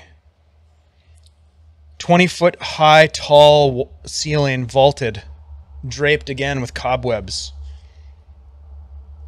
You also hear a low moan that seems to travel the length of the corridor, rising and falling, intonating sadness, perhaps, despair.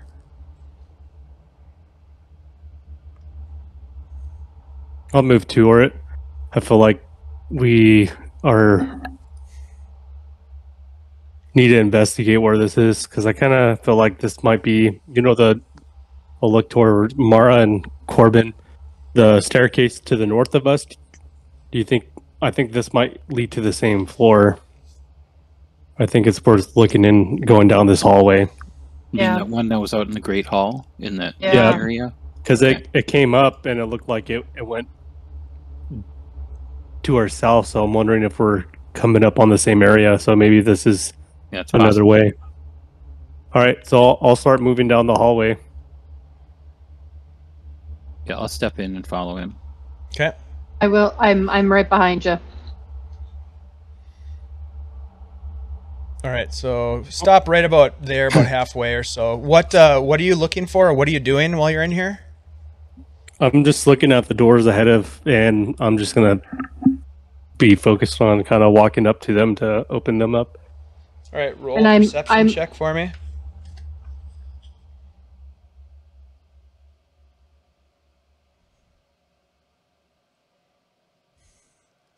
Sorry, moved too many times. There we go. 7. Yeah, the cobwebs are stretching across your face, and you're spitting them out of your mouth as you're kind of clawing through them, heading for that western doorway. Mara, was there something that you wanted to do? I'm just kind of looking over my shoulder, looking up above and at the walls to see if there's any kind of indication of what type of space we're in. Okay. Go ahead and roll a perception check as well.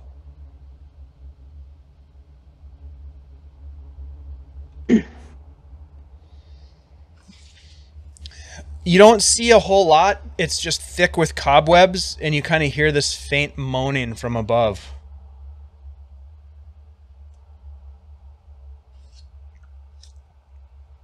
From above. From above. Okay, guys, watch your top knot. What? Bjorn, as you take a step forward into the 5 feet forward to the west, go ahead and move your token. You catch motion immediately above the doors to the west. You hear a scraping sound of stone against stone, followed by squeaking of a bat. In the direction of the noise, you see a fanged visage, outstretched claws, and a black, flapping cape of a vampire bearing down on you from above. A deep, throaty chuckle fills the hall. Roll initiative. Here we go. Oh, nice. I don't know. Oh, that was your second roll.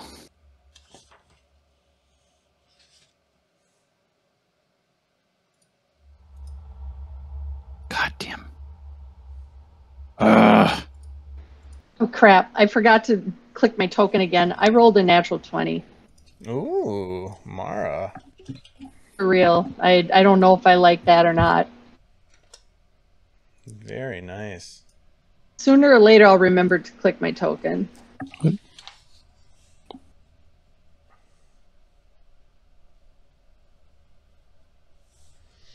Okay. Mara, you have the initiative. You see this cloaked figure kind of swooping down from the ceiling towards you from the western doors.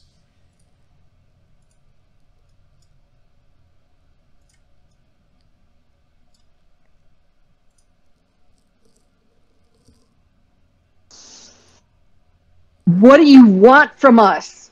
And I'm going to, I'm just going, because I can't see really what's there because of how far away I am, and I don't have the sight that these two have.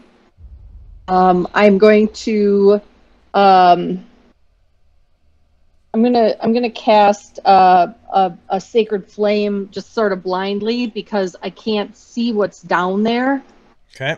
And I need to, even if I don't hit anything, I want to be able to see what it is and who it is that's down there. Okay. So should I with disadvantage because I can't see, or? I will say that the creature has advantage on the save because it's a saving throw. Okay. I think it's a dexterity save, so we'll do a advantage on this. Which is a natural 1 and a 10, so it fails. Oh, yep, it fails. It takes 9 points of flame damage as it ignites into flame as it comes flying towards Bjorn, coming right up to his face, swooping down this creature, and as it does, it kind of cracks, and it falls onto the ground in front of him in a ball of flames. And Bjorn, you look down, and you see that it is some sort of a strange pulley trap. It is a visage of some sort of a mannequin vampire that burns from Mara's flames at your feet. What? I'll kind of laugh and I'll kick the toy. What is that and, all about? Chuckle a little bit. I don't know, but I'll just walk over it and I'm just gonna head to the door. Okay.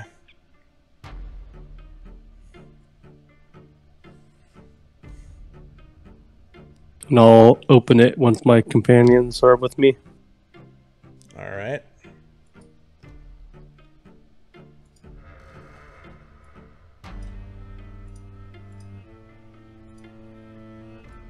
You open the door,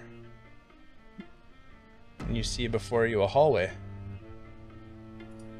As you step into the hallway, you see that there's a set of double doors directly across the hall from you. To the south, there is a human skeleton clad in rusted armor. To the north, there is a human skeleton clad in rusted armor. All right, I'll continue forth and open up these doors. Okay. I'm gonna whisper to Corben, I think this might be it. I think so. Let's look. You open the doors and step into the room in front of you. Dim light from the courtyard falls into this great hall through broken glass and iron latticework of a large window to the west. This immense room is a place of chilly, brooding darkness. Empty iron sconces dot the walls. Hundreds of dust-laden cobwebs drape the hall, hiding the ceiling from view. Directly across from the window, which is to the west here, is where you enter. This is a window right here. Okay. Further south, you see...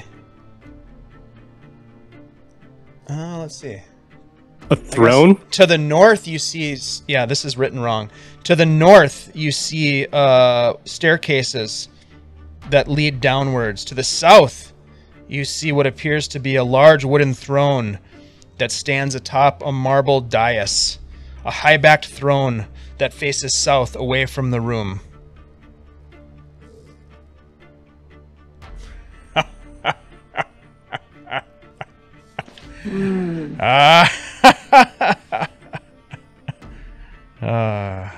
That look in your eyes, I have seen it before. And at that point, you see Strahd stands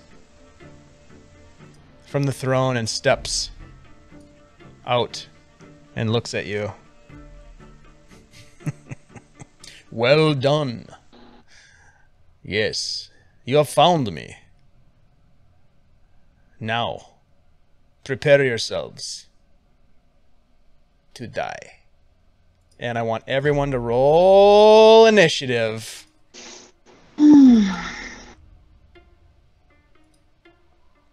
I'm glad we have at least 50 minutes left. I would have been pissed if this happened like right at the end of our game.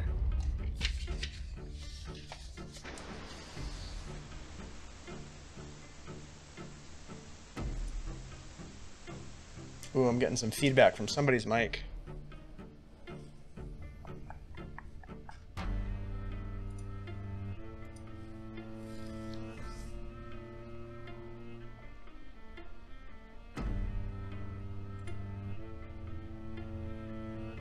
All right.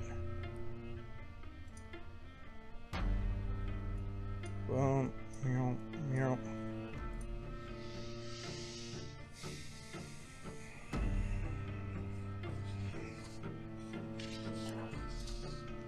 Give me 1 second here.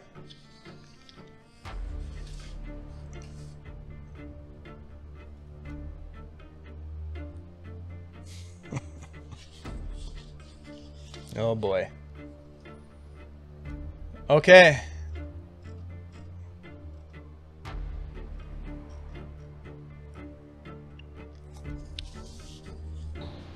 Corben, you are at the top of the initiative.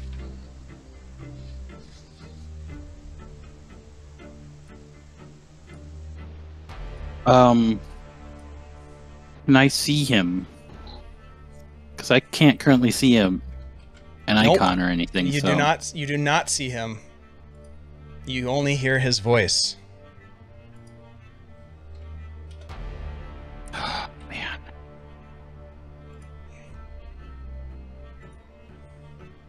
Nor do you, Mara. So I am supposed to see him though. I didn't know if I. If you can't see him, I do. No, you I see him on. Yeah. Right. Hold on. You shouldn't be able to see him. But you know that there is a dais there. You know that the voice is there, but you do not see the individual itself. All right. I think he's too far away. I'm going to move up 10 feet. Let me just check something.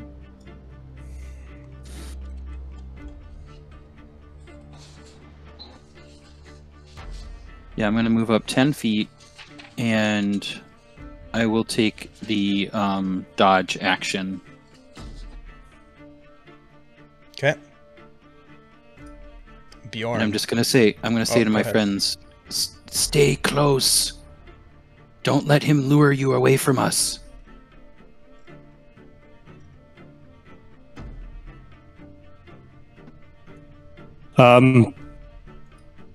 I'll also move up 5, 10, 15, 20. and I'll look to him and be like, "Well, we're here now. Enough of your games. What is your plan with us?" Then I'll also take the dodge action.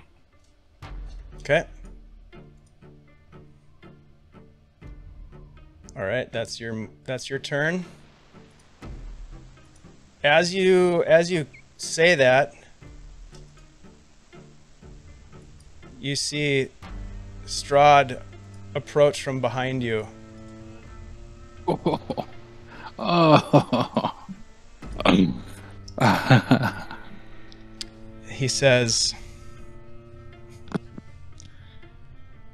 "That look in your eyes, I've seen it before.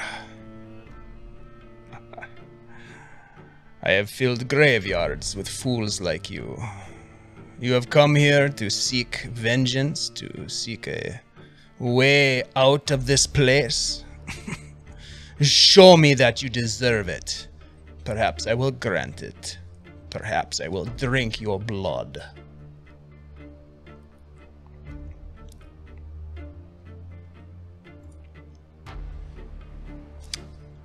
As he says that, there is, let me just do this.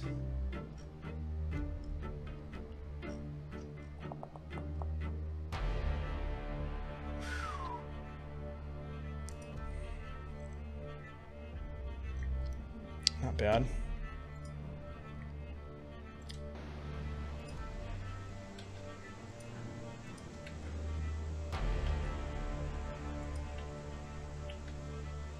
There are 4 swarms of bats which fly in from these stairways behind you.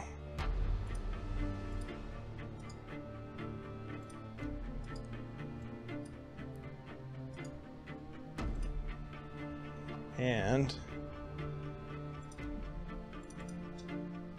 we'll give them their own.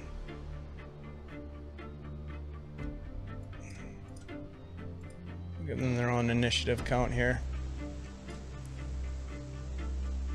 So they will go right after him. They fly forward.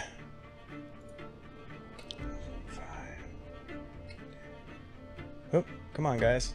Fly forward.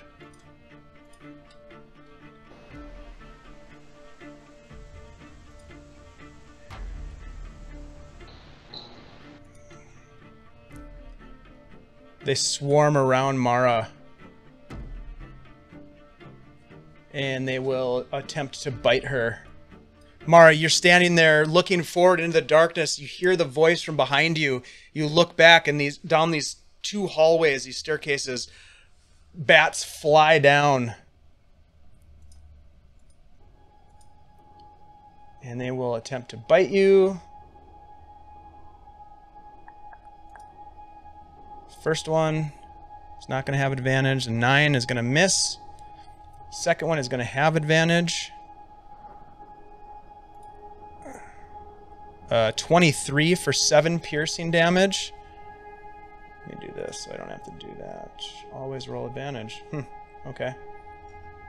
That's funny, because it's not.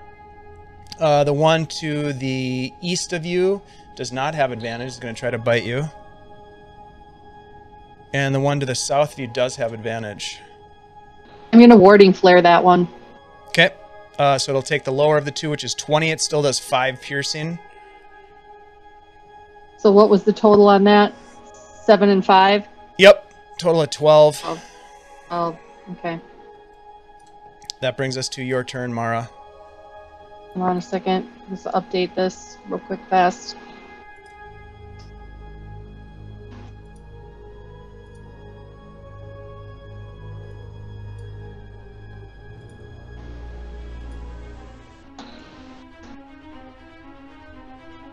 All right. I am going to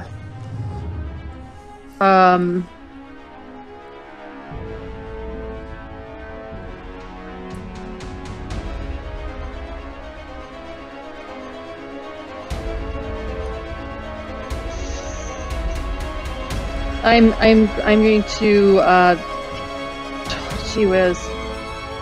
I'm gonna do Scorching Ray, maybe.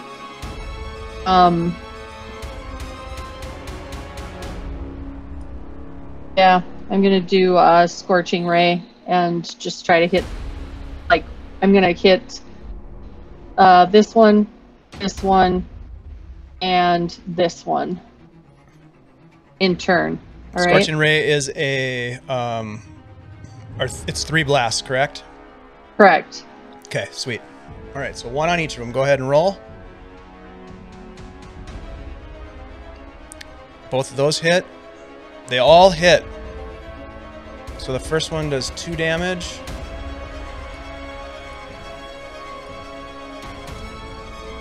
Second one does 9. Third one does 7. Okay. So yeah, you blast off these scorching rays to assault these bats that are swarming around you, biting at you. Anything else, Mara?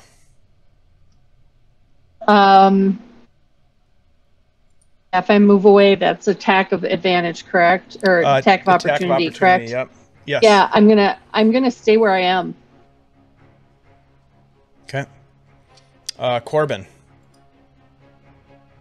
All right, I'm gonna help out Mara here. I'll move here and attack these bats to my north.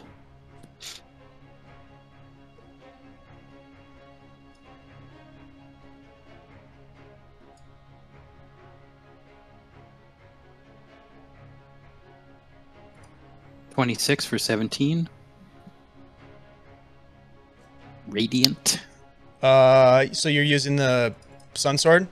Yeah. Okay. Yeah, that definitely hits. Which swarm? The one to the south of her. Got it. Okay. Total of 17 damage. Yeah, you slice through a couple of them and they just fall to the ground sizzling, but there's still a few that are flying around from that swarm. Okay. I'll use my extra attack to try again.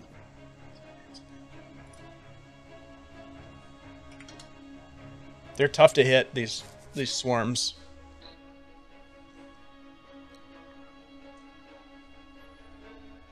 (25 for 12 radiant). Yep, you hit them again and you cut down a few more, but still a few remain. Wow.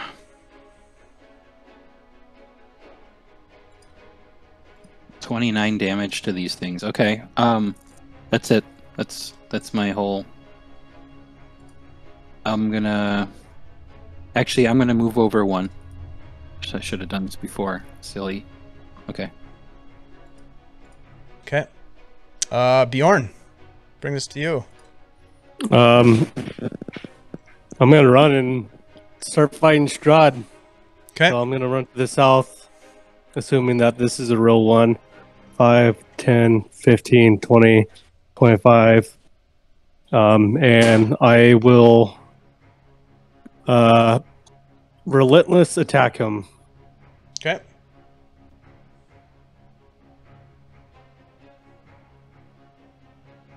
Ooh, crit.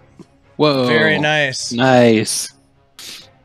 You swing through him with your greatsword, and it slices through as if he's not even there. And the illusion of Strahd disappears. All right. I'll take the remaining of my action to go back up. How much did I use last time? Was it 20 or 25? He used 20, I think. 20? All right. 25, 30, 35. And I'll let out like a roar and be like, give me something to fight, Strahd. I'm sick and tired of these games.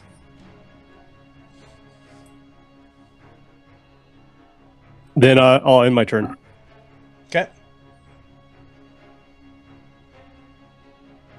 Oh, shoot. I don't remember what my initiative order was for him. I think he was 13, I think.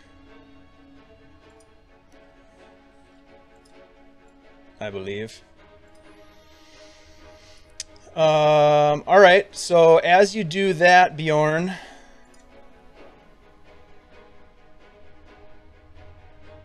Corben,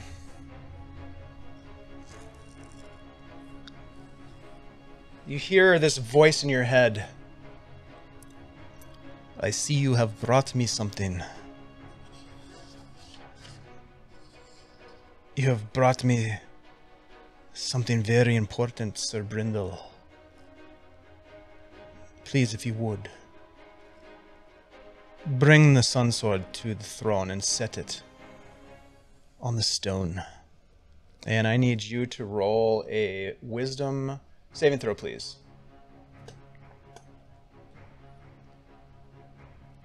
He is trying to charm you. Oh. My Fey ancestry gives me advantage against being charmed. That's perfect. And you said it was, what was it, wisdom? Yes. Wisdom, okay.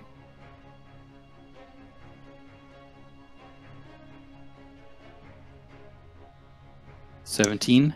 The save is an 18, so you fail.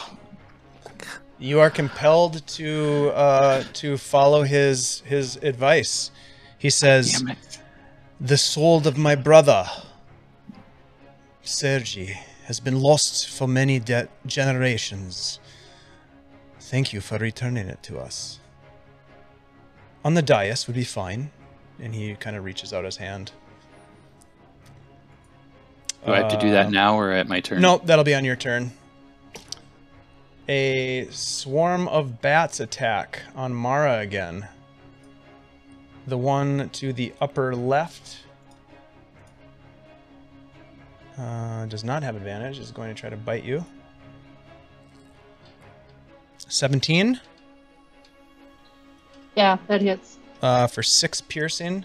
The one to the north. I'm gonna use my last warding flare on this. On this one? Okay. So Yeah, yeah. The north of you is going to have a disadvantage. So 6 misses. The one to the right of you,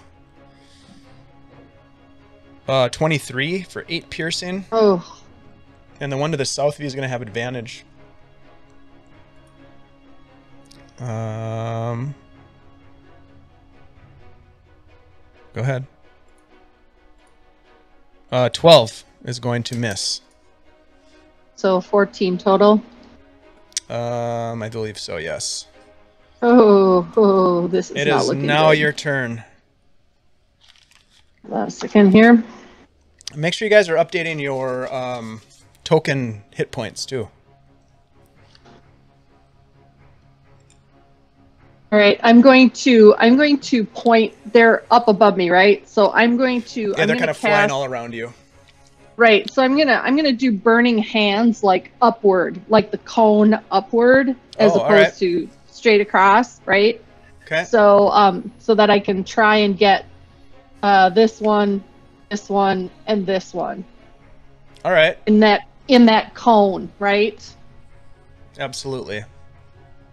So that's my move, man. All right. Do it. Hold on a second. I gotta find it first here. There we Okay. go.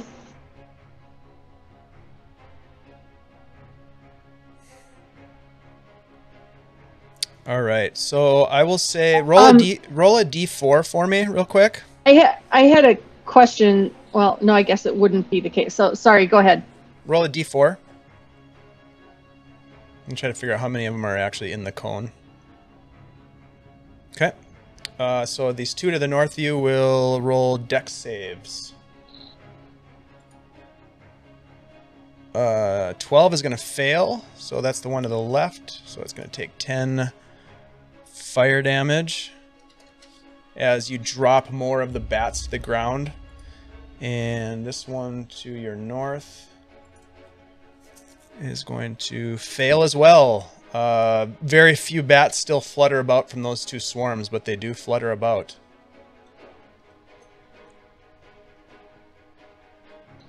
Okay.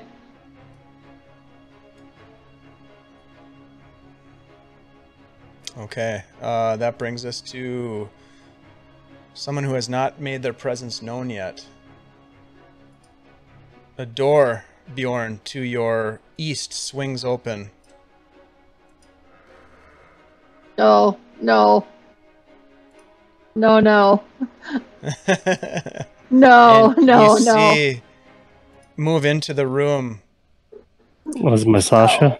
someone Oh, that you have sought after, and Oh, she says, Bjorn, lay down your weapon and be with me. This is nothing that you need to fight for. Please, join me. Come. And she reaches out to you. She will do that. That is her turn. And that brings us to Corben. All right. So, being that I'm charmed, what happens? You essentially view Strahd as a friend and take his suggestions as something that seems absolutely reasonable to you. And do I have a chance to save on this again? Let me just Is that at the double-check. the end of my turn, or something like that? The charmed target regards Strahd as a trusted friend, to be heeded and protected. By force, if needed. The target isn't under Strahd's control, but it takes Strahd's requests and actions in the most favorable way and lets Strahd give it advice. Each time Strahd or his companions do anything harmful to the target, it can repeat its saving throw, ending the effect on itself on a successful save.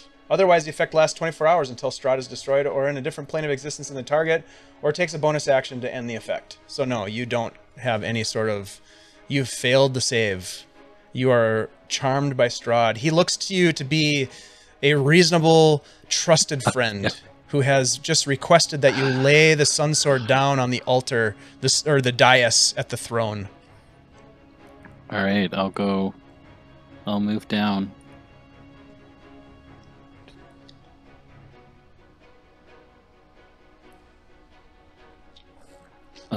Six. Does that make it there?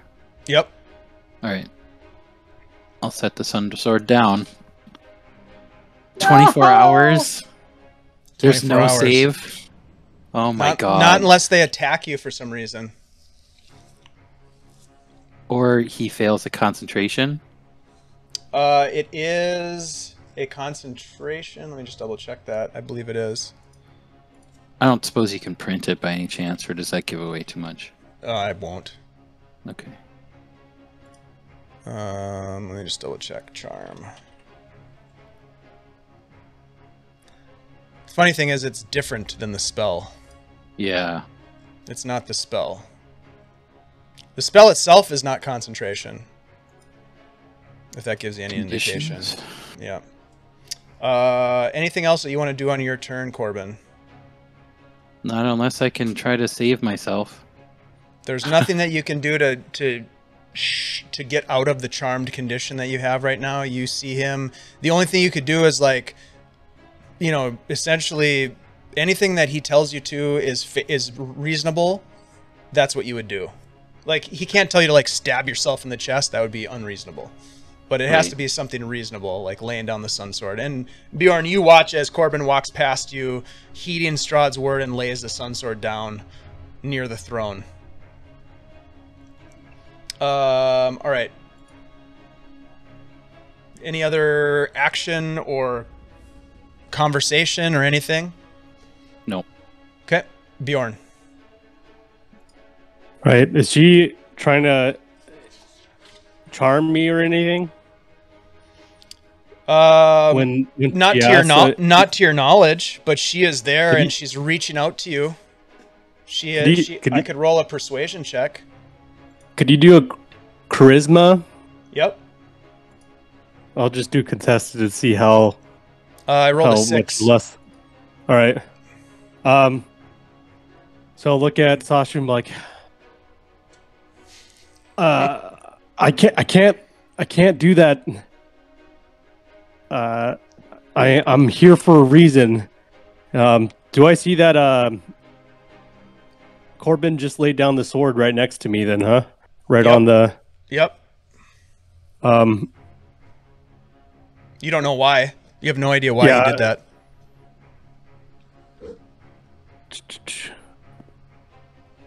Kind of confused. I'm be like, is this another one of your delusions, Strahd? And I'm getting pissed off.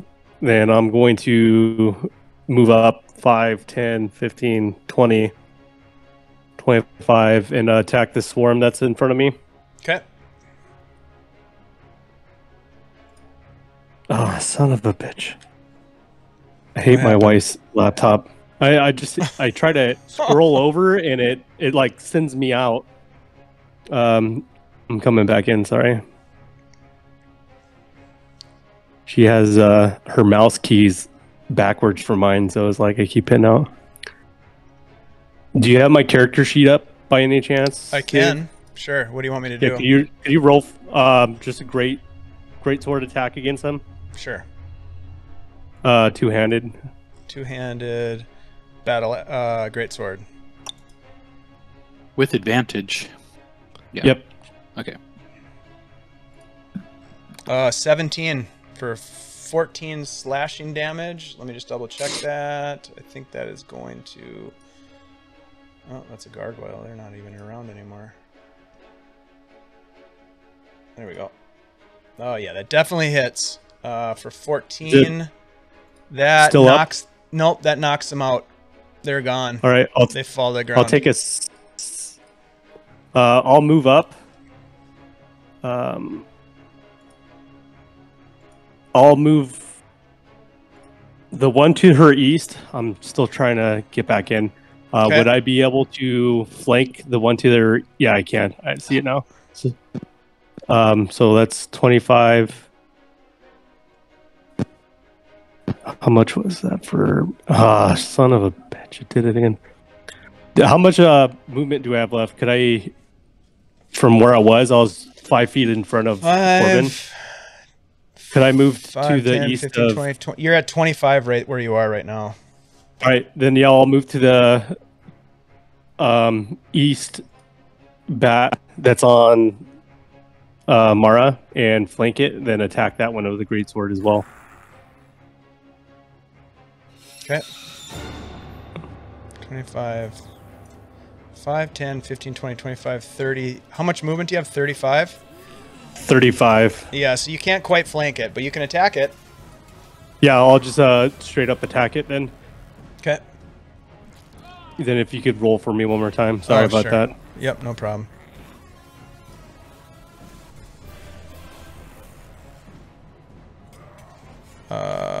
Great sword. Yeah, 27.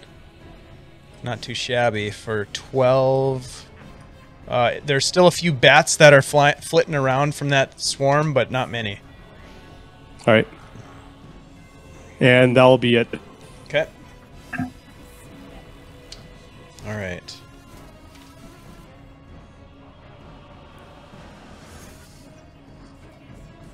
Give me a second here.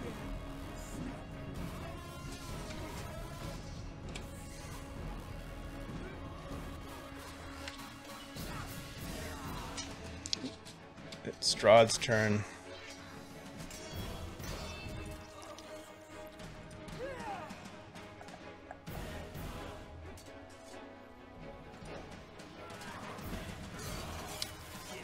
You hear the voice, all three of you, of Strahd as you're fighting these bats. You hear him.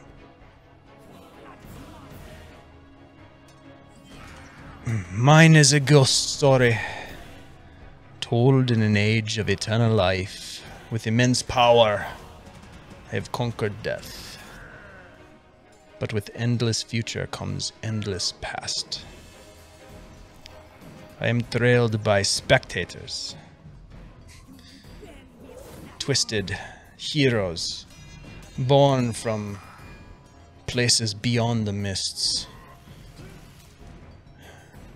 I desire to enter oblivion, and fade to history, but none have risen worthy of my throne. Stay alive long enough. There's nowhere you can't go that's haunted. Of course, all of us have ghosts. They cling to us like shadows, but if you chase after shadows, if you are foolish enough to seek out your ghosts, you become one. And he is going to...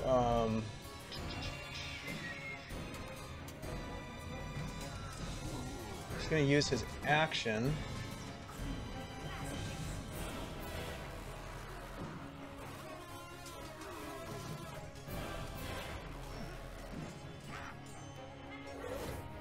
to command Corben. You must defend the castle, the honor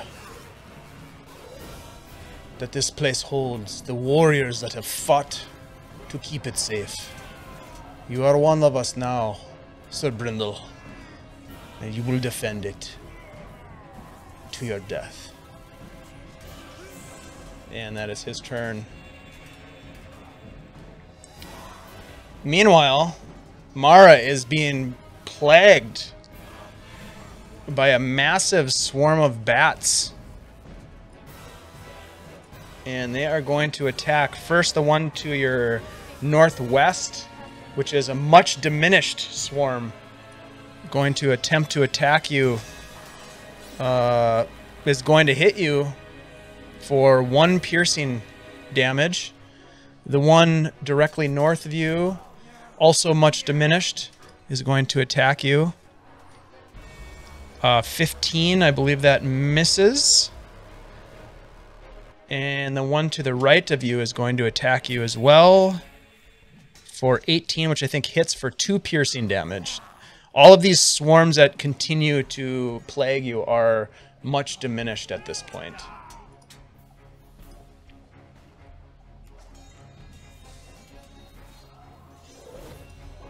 It is now your turn, Mara. I see that there's something going on with Corben and that he has put his sun sword down. I know that he is not going to put that down voluntarily. And I also know that Strahd is messing with your head because he's been in my head. So I'm going to cast Dispel Magic to see if that helps Corben. So I'm casting it on him. Okay. So that's my move. Bats be damned. That's just not. It's no good, man. No.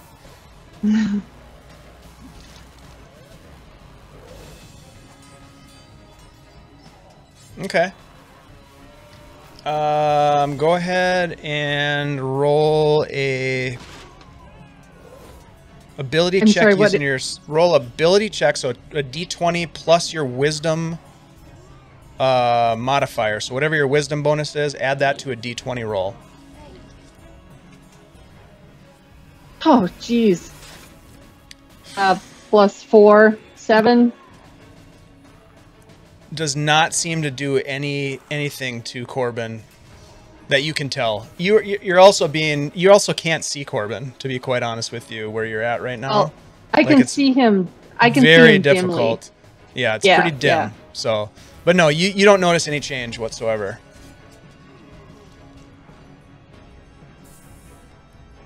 Okay. That's all I can do, but I'm very distressed at seeing the sun sword lay there. All right, that brings us to Sasha. Or go ahead.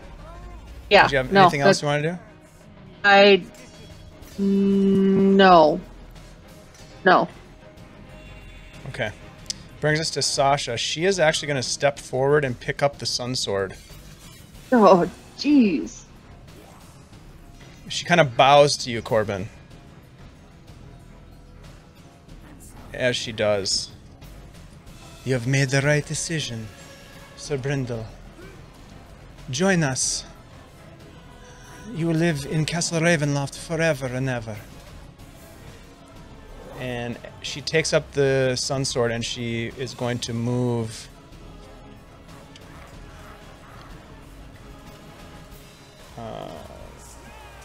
She's going to use her dash action to kind of hustle across the floor, so she's right about there.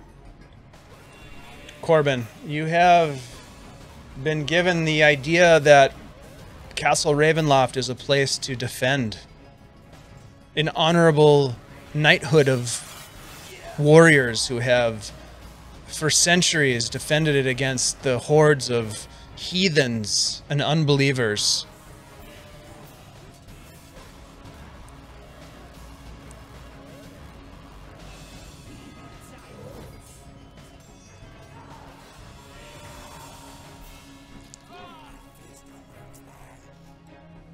You're muted. Okay. So he has basically planted the seed in your head. He's using your honor and your knighthood to twist you. And he's got hold of you. And he's pulling your strings right now to essentially encourage you to defend this place. All right, so I'll move up. Well, I'll pull my sword, my long sword. I believe that's what I have. Yep. Pull up one.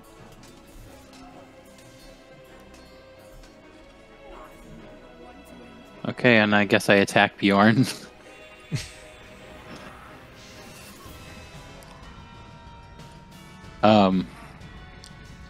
Good luck, bud. Yeah. Bjorn, out of nowhere, Corben comes up behind you and starts swinging Corben. with a natural 20. Freaking believable. Oh, shit. God damn it. Oh. The one time all night I roll natural 20. Oh, no. Guys. Fucking kidding me. So that All is right. a 21 damage. Are you raging yet? I don't think you are. No, I'm not. You're not. I'm Okay. about to be, though. I got backstabbed by my friend. I sure should hope so. All right, I have an extra attack, so I'll try that. Okay. 17 misses, right? Yeah, Bjorn, you're able to parry that second That's attack. miss. The first one you didn't see coming, and it cut right into you, deep. The second one you turn and parry it away. Really deep from being backstabbed by a friend, Corben. It's true. Bjorn, it is your I turn. failed the first roll of the encounter, and Alright. now I'm fucked.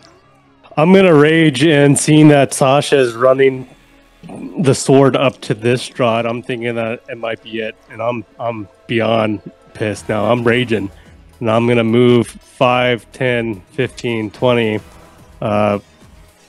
Corben does get an attack of opportunity on you. Yep. Yeah. Okay. I hope I fail this one. He's got a high AC. Okay. Yeah. Yep. I have Sentinel, so I could have stopped you in your tracks. Oh, there. that would have been sweet. Plus, I would have been able to move after that. Oh.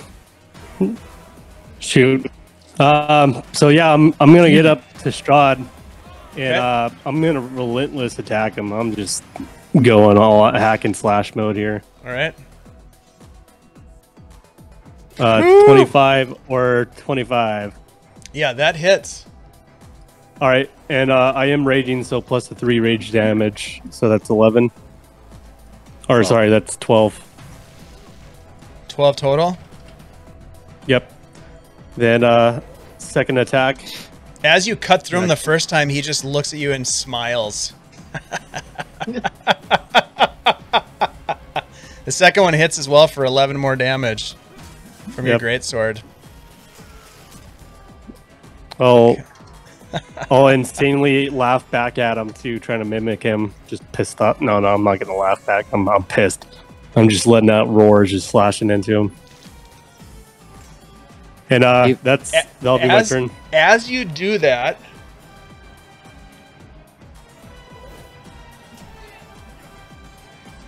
I don't suppose he has to make any.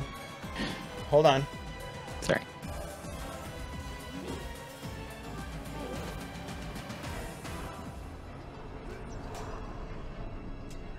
He moves 60 feet.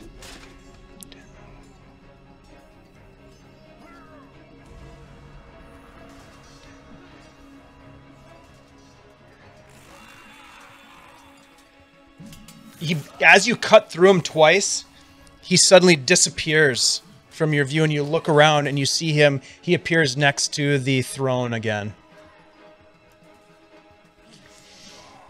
Anything else, Bjorn?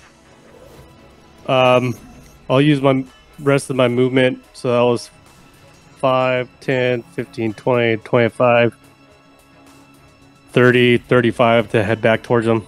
And I'll end my turn. Okay. That brings us to Strahd. Dave, quick question. Yes. Does he have to make any kind of save to maintain concentration on me? Hold on, let me take a quick peek. He did take some damage.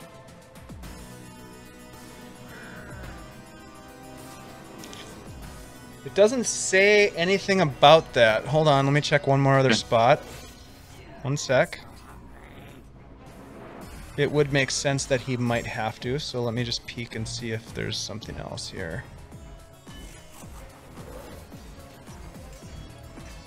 Let me look at his... he has like a mad, crazy abilities here. Right.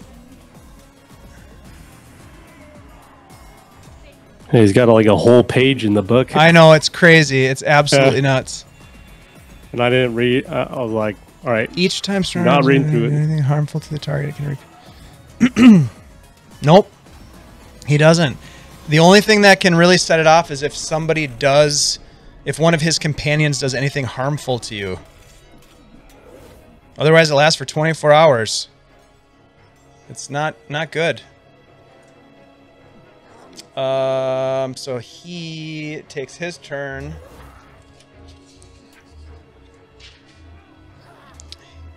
He looks at you, Bjorn, as you kind of race after him, and he says, "The look in your eyes. I've seen it before. Futile." And he is going to...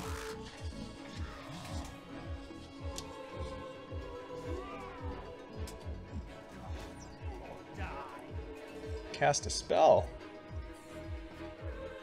Bjorn, I need you to make a wisdom saving throw, please. Yeah, of course I need to do wisdom. Yep. Man, we are totally effed.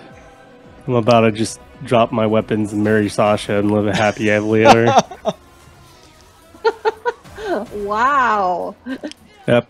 The difficulty is an 18. Oh! 19! Yeah. Whoa! Wow, nicely done. Okay, what he had planned does not take effect on you. And he will move back against the wall. That brings us to the swarm of bats. Mara, you're still getting attacked by bats. This swarm moves in. The one to your left is going to attack you with advantage. 22 to hit for 4 piercing damage. The one to the north of you is going to attack you for a natural 1, which is going to miss. And the one to the west or east of you is going to attack with advantage. 20 is going to hit for 1 piercing damage. So what is that? 3 total? 5 total. That is 3 total. 3 total. 5 total. You're right. 5. 5 total. Yep. I'm kicking myself because I've been forgetting to use Blessed Strike, and shit. I'm like, geez, get with it here. I could have I could have dispatched these bats, I think, with that. We're in boss fight, Shannon. You gotta get in it, all right? I know. I'm trying. I'm trying.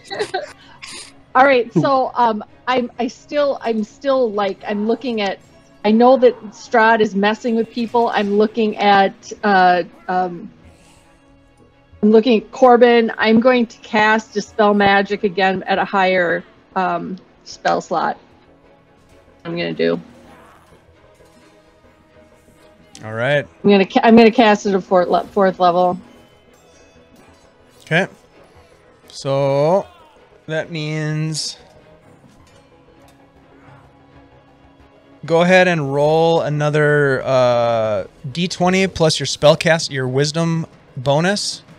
Gee whiz! Come on, man. It doesn't seem to take effect. That's a 7, man. That's a 7.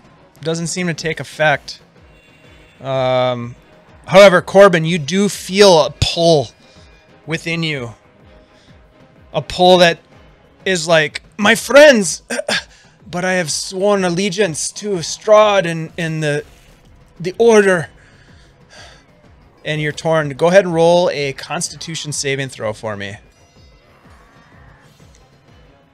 Me or Corben? Corben.